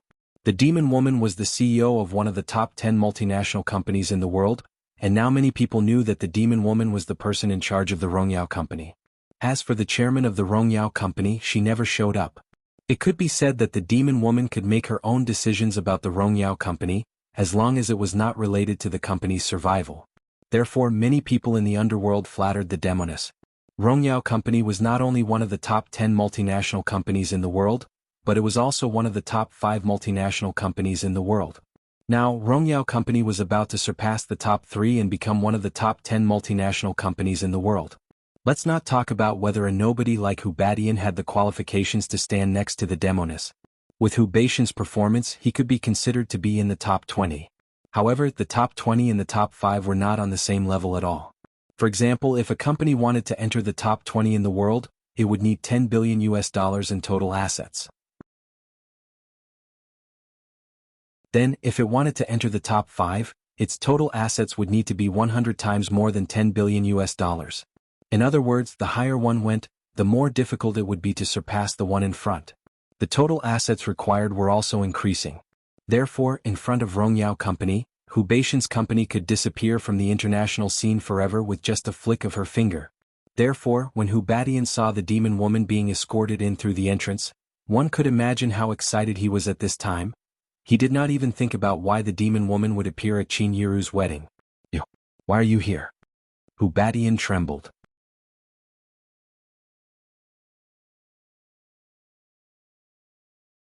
Chapter 1080. Before Hubadian could finish his greeting, he was about to shake Alluring Demon's hand. It was then that a handsome man dashed through the entrance of Tranquil Rhythm Hotel. The man pushed aside the people around him and slapped away Hubatian's hand that was about to shake Alluring Demon's hand. "Don't touch my Alluring Demon, old man." Mare's handsome face appeared before everyone's eyes. Alluring Demon heaved a deep sigh when she saw Mare, who appeared out of nowhere and held her forehead. Why was this man still haunting her? He had chased her all the way from Country M to Country Z's Longmen City. Was he done yet? When she was at Rongyao Company, Mare had been coming to her Rongyao Company all day long. Alluring Demon felt a terrible headache coming on. Hubatian's hand was slapped away by an unfamiliar man as he was about to shake the demoness hand. His eyes flashed with malice as he raised his head and met Mare's gaze. You. Hubadian was still wondering who it was that dared to slap his hand away when he saw Mare's handsome face clearly. Mare? Hagi Company CEO Mare. Hubadian suppressed his heart that was about to jump out of his chest. He was so scared that he almost had dementia. Mare was Hagi Company CEO. What kind of existence was Hagi Company? Due to its long history, Hagi Company seemed to be even better than Rongyao Company. Today, even Hagi Company's CEO was here? Moreover, looking closely at the group of bosses following Alluring Demon, each one of them was someone who was dozens of times more powerful than Hubadian himself. There were at least a dozen of them here. Hu Chaochuan and Hua Yun, who followed behind, were confused. "Uncle, what's wrong? Who are they?" Hu Chaochuan asked. "Uncle, could it be that these people are the reinforcements you've called?" Hua Yun did not know where her confidence came from. She was overjoyed, thinking that these people were Hubatian's reinforcements. As soon as Hu Chaochuan and Hua Yun finished their stupid words, Hubadian resisted the urge to slap these two idiots to death. He roared at Hu Chaochuan and Hua Yun in a muffled tone, "Shut up, you two." Teacher Lu, who was sitting at a table not far away, was dumbfounded. These people, all of them were wearing expensive clothes? At this moment, Teacher Lu suddenly saw Yun Jian walking over. Hubadian and the other two were walking in the same direction as Yun Jian, so they didn't notice Yun Jian walking over. It was only when Hubadian saw the enchantress greeting Yun Jian respectfully that he realized that Yun Jian was already standing not far behind him. At this moment, Yun Jian bypassed Hubadian and stood in front of the demonic woman.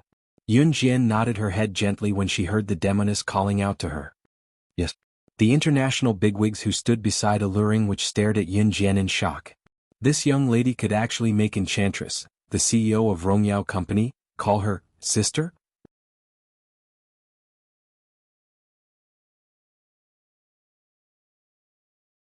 Hubadian was completely dumbfounded. "Uncle, what's going on?" Hu Chaochuan and Hua Yun were getting more and more confused. At the same time, they had a bad feeling about this. Hubadian was about to go crazy. If Yun Jian might have hired the 3 executive department leaders of kosher mercenaries to back her up in the beginning, what was going on now? Enchantress was the real CEO of Rongyao Company. Why was she calling Yun Jian Sister Jian?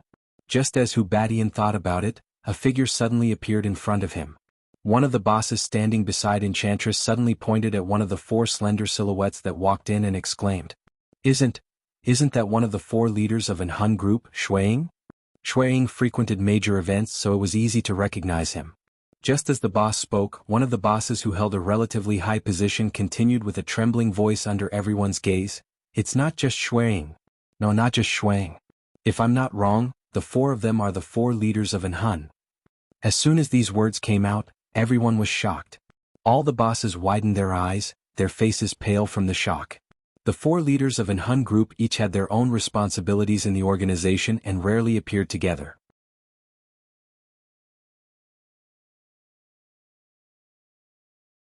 Chapter 1081.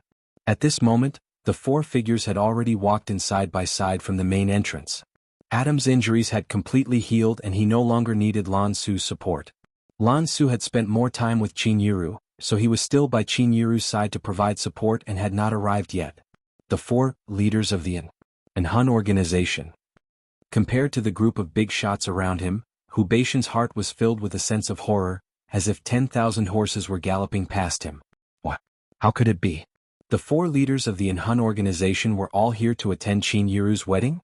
The Hun organization was an existence that stood shoulder to shoulder with the kosher mercenaries. And the 4 leaders of the Hun organization represented the entire Hun organization. As for the legendary leader of the Inhun organization, he was even more mysterious. Just as Hu Badian was in a daze, Ce helped Yun Yi hang the last wedding ribbon with his height advantage. He then casually walked over with his hands in his pockets. With Ce's help, as well as Dian Yi and the other two girls who Yun Jian had chased over to help, Yun Yi was able to set up the wedding venue in no time. At this moment, Ce was already walking towards Yun Jian. His handsome face slowly appeared in front of all the bosses. Ce's appearance in front of all the bosses did not cause any commotion. This was because his identity had never been exposed in front of all the bosses. Yun Jian and Demonis were standing face to face. Hu Badian was standing half a meter behind Yun Jian. The group of bosses watched as the 185 tall handsome young man walked over from afar and stopped not far away from the crowd. Ce's aura was very strong. It was so strong that everyone present could not ignore him. Which family was this young man from? Even in the face of so many international bosses and global business elites, his aura was not inferior at all. However, just as everyone present was thinking this, they saw Ce walk over. He saw Hu Badian standing half a meter behind Yun Jian. He successfully blocked himself and walked directly behind Yun Jian. Ce frowned slightly. His furrowed brows indicated that he was in a very bad mood. The leader of the Inhun organization was unhappy. This was a sign. Shui Ying and the other three who walked in through the entrance felt their hearts clench when they met Ce's gaze. As expected, Ce frowned and walked straight towards them. However, when Hu Badian blocked him from approaching Yun Jian, he did something terrifying. He reached out his left hand and grabbed the collar of Hu Badian's back. Hu Badian, who did not even notice, was rudely thrown to the side. This way he was able to reach Yun Jian without any obstructions. Then he reached out his right hand and stood on Yun Jian's left. He grabbed Yun Jian's slender waist and declared his sovereignty. The group of bosses was stunned. Hu Badian was someone with some status. How could this young man be so fierce? On the other hand, Hu Badian lost his balance after being thrown out and fell to the ground in a sorry state. Hu Chaochuan saw this and did not immediately help him up. When he saw the uncle he admired the most fall to the ground, he turned and shouted at Ce, "Who do you think you are? Do you know who my uncle is? How dare you treat my uncle like this? I will make your life a living hell." He did not even finish the word, die. You're tuning in to the Han Li's Wuxia Adventures YouTube channel. We're so grateful for your support, and don't forget to subscribe to join us on this incredible journey through captivating stories. Your generosity through donations truly makes a world of difference, as it's the primary source of revenue that allows me to expand and enhance this channel for you. Thank you from the bottom of my heart for being a part of this adventure.